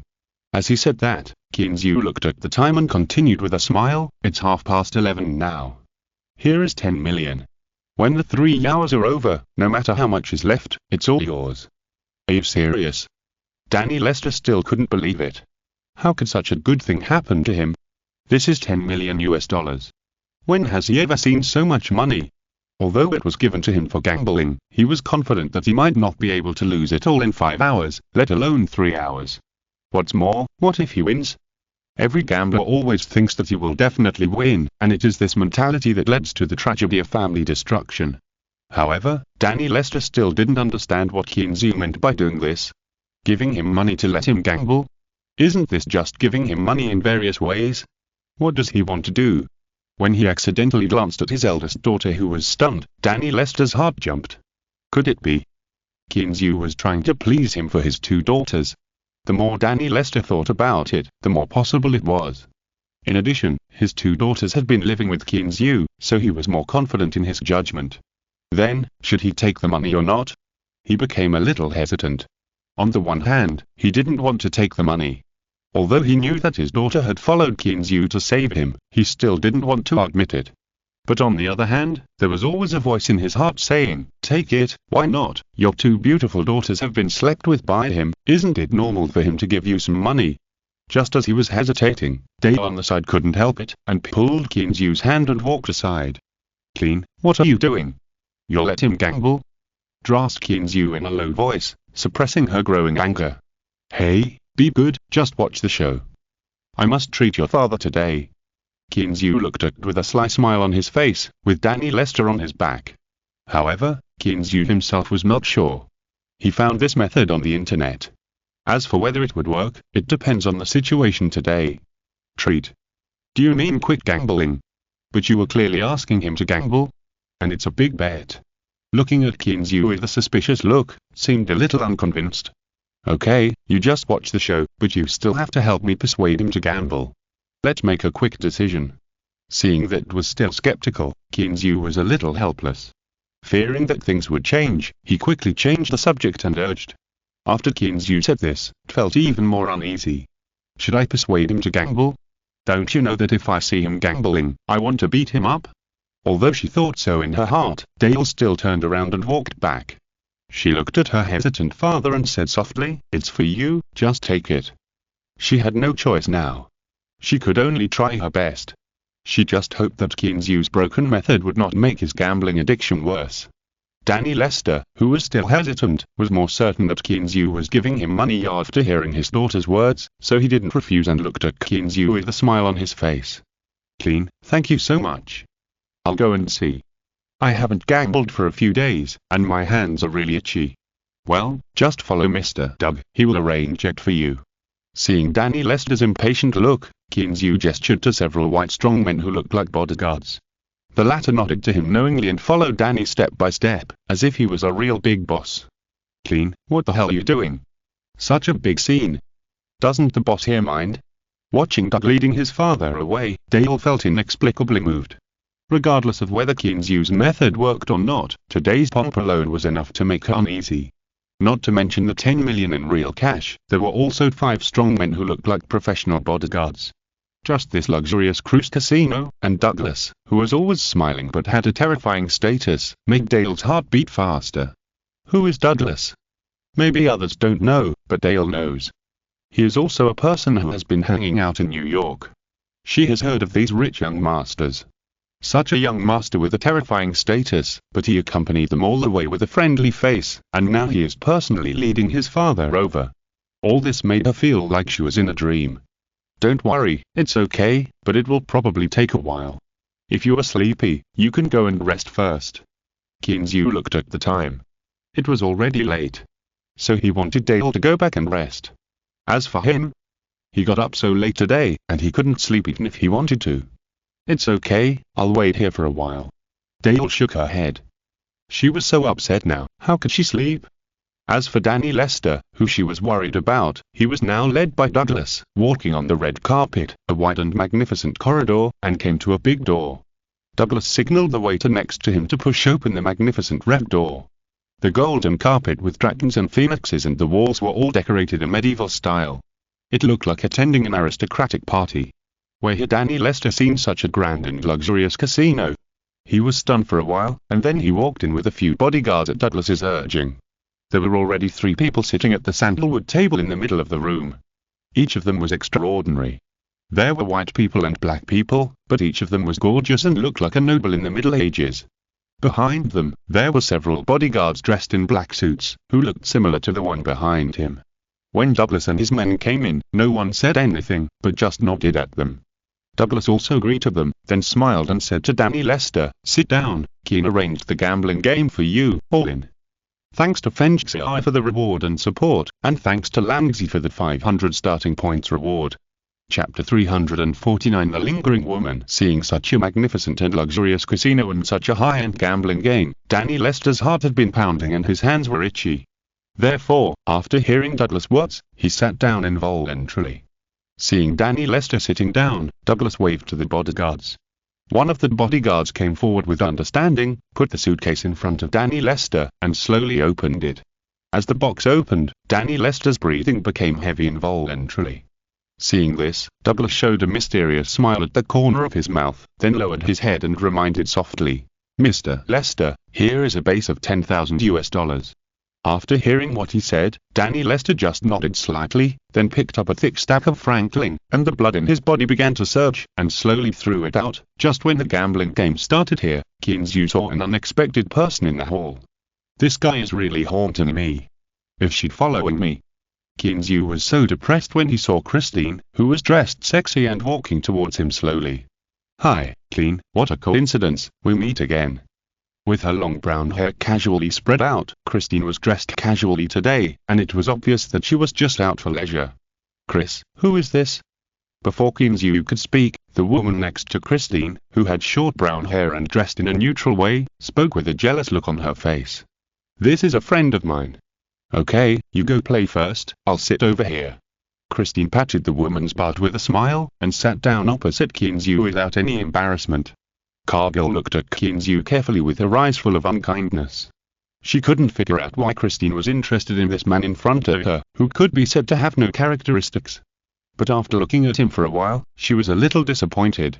It seemed that this man had no advantages except that he was a little strong. Miss Gary, is this your new love?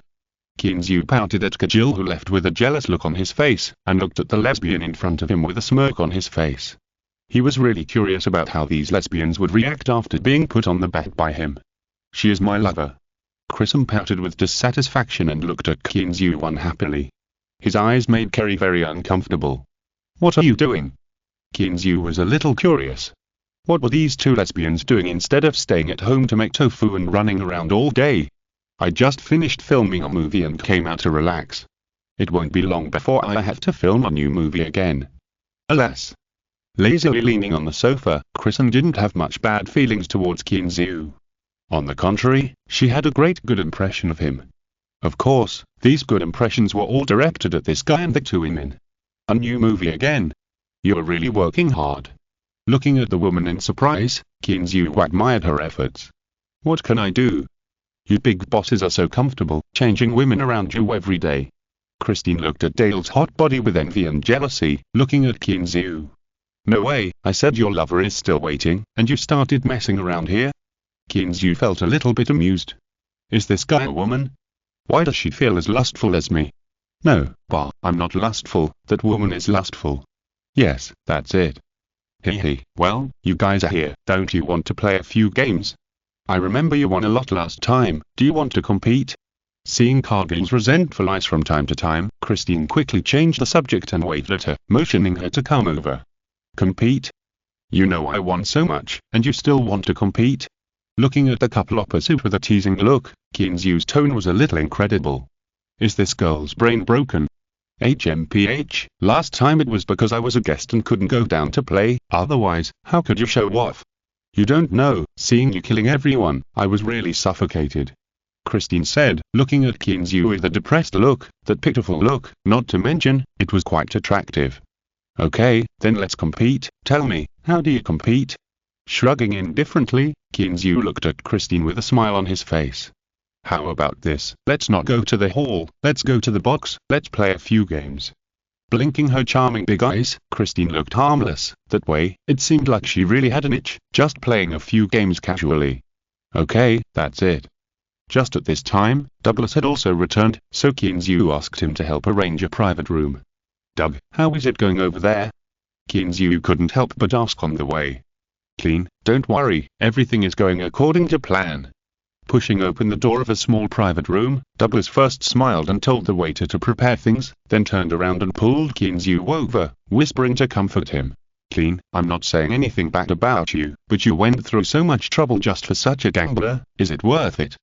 Ha, Doug, don't worry, I won't lose anything on this.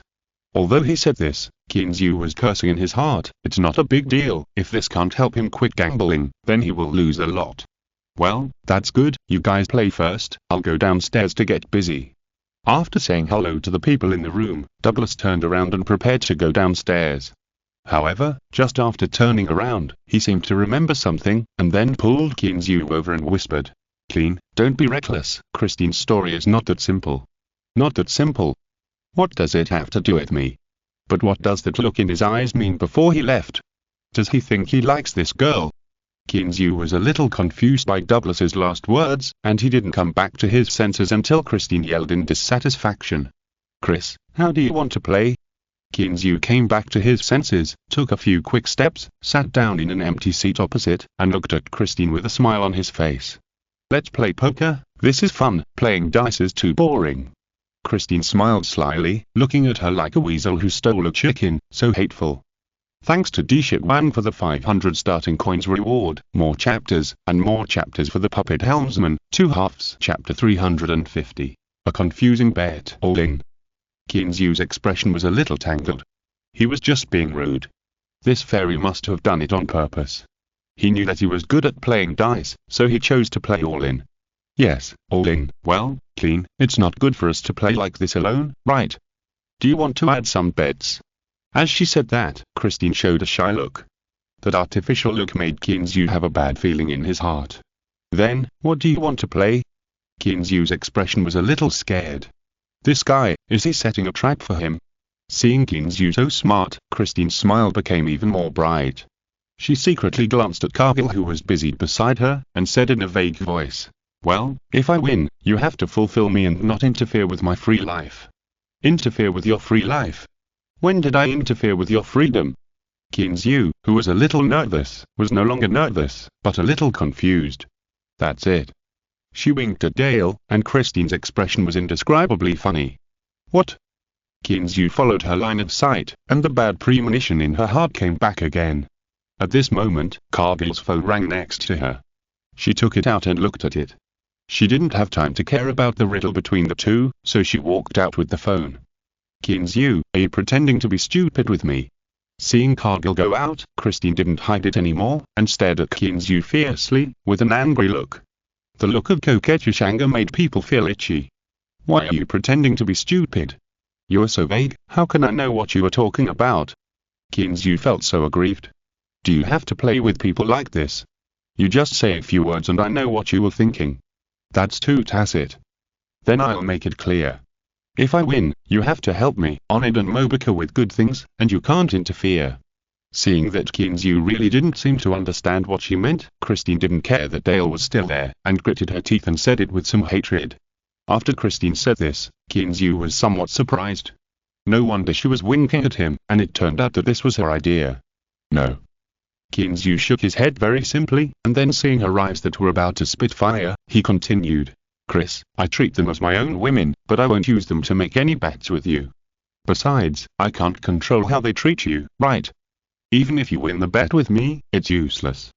Humph, hypocrisy, they still listen to you. If it weren't for you, how could they escape from my palm? Christine curled her lips in disdain, but she had to admit that Kinzu's words made her feel warm in her heart. Then how about this? If I win, you can't interfere with my pursuit of them. Seeing that Kinzu refused to give in, Christine had no choice but to change the conditions. Gary, why do you like them? There are so many good girls in this world. He looked at Christine in confusion. You're such a beautiful woman, but good men don't like you. You just like women, and you even set your eyes on your own woman. Humph, there are many women, but there are not many women that I like and that I like. Christine curled her lips helplessly. She was also very dissatisfied. Good women like those stinky men. What's good about stinky men? No way, Gary, why did I hear that people like you are all faithful to one person? Kinzu scratched his head. He really remembered reading in a book that it said that love between the same sex is the purest and will be faithful to one person. However, looking at the lustful eyes in Christine's eyes, why did it change when it came to her? TSK, Clean, don't tell me that you will be faithful to one person. Christine curled her lips in disdain and looked at Kinzu with an idiotic look. Please, I'm talking about homosexuals like you. Kinzu's forehead was sweating. Isn't this goblin talking about you now? Isn't it the same? Some of you men are faithful to one woman, and some are as philandering as you. Shrugging, Christine looked as if it was a matter of course.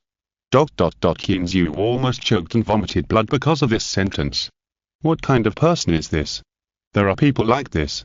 Hey, do you want to gamble or not? I can't wait. Christine muttered impatiently on the side. This guy is so hateful.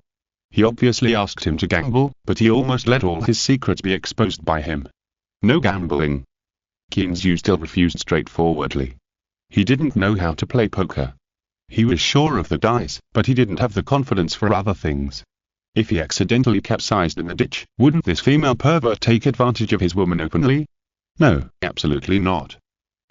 Christine was so angry that she couldn't speak. It felt like all the efforts of half a day were in vain. Then, don't you want to know what I'm betting with you? Christine rolled her eyes and blinked her beautiful blue eyes gently. I don't know what bad idea she came up with, but she smiled like a thief. No, I don't want to. Kinzu's confidence was a little lacking. Really don't want to know? Christine's voice became more charming. She was still very confident in her gambling skills. You, say it or not. Kinzu couldn't hold on any longer. What would her bet be? 2-2? Come here. Christine turned her head and looked, then waved at Kinzu. When Kinzu leaned over, Christine blew a breath of hot air on his neck charmingly. It was not until Kinzu got goosebumps and couldn't help urging her that she whispered a few words in his ear. Are you serious? Are you really going to bet on this? Kinzu's breathing became a little hurried. The temptation was so great that he could not resist. I, Christine, have never broken my promise.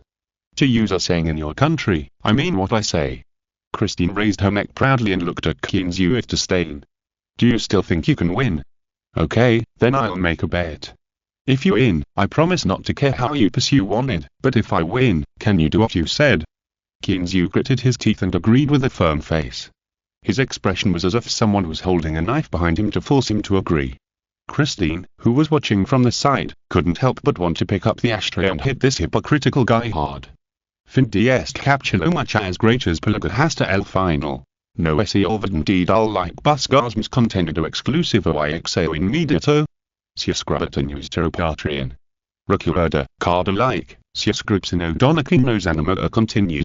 Gracias a todos nos vemos en el próximo video.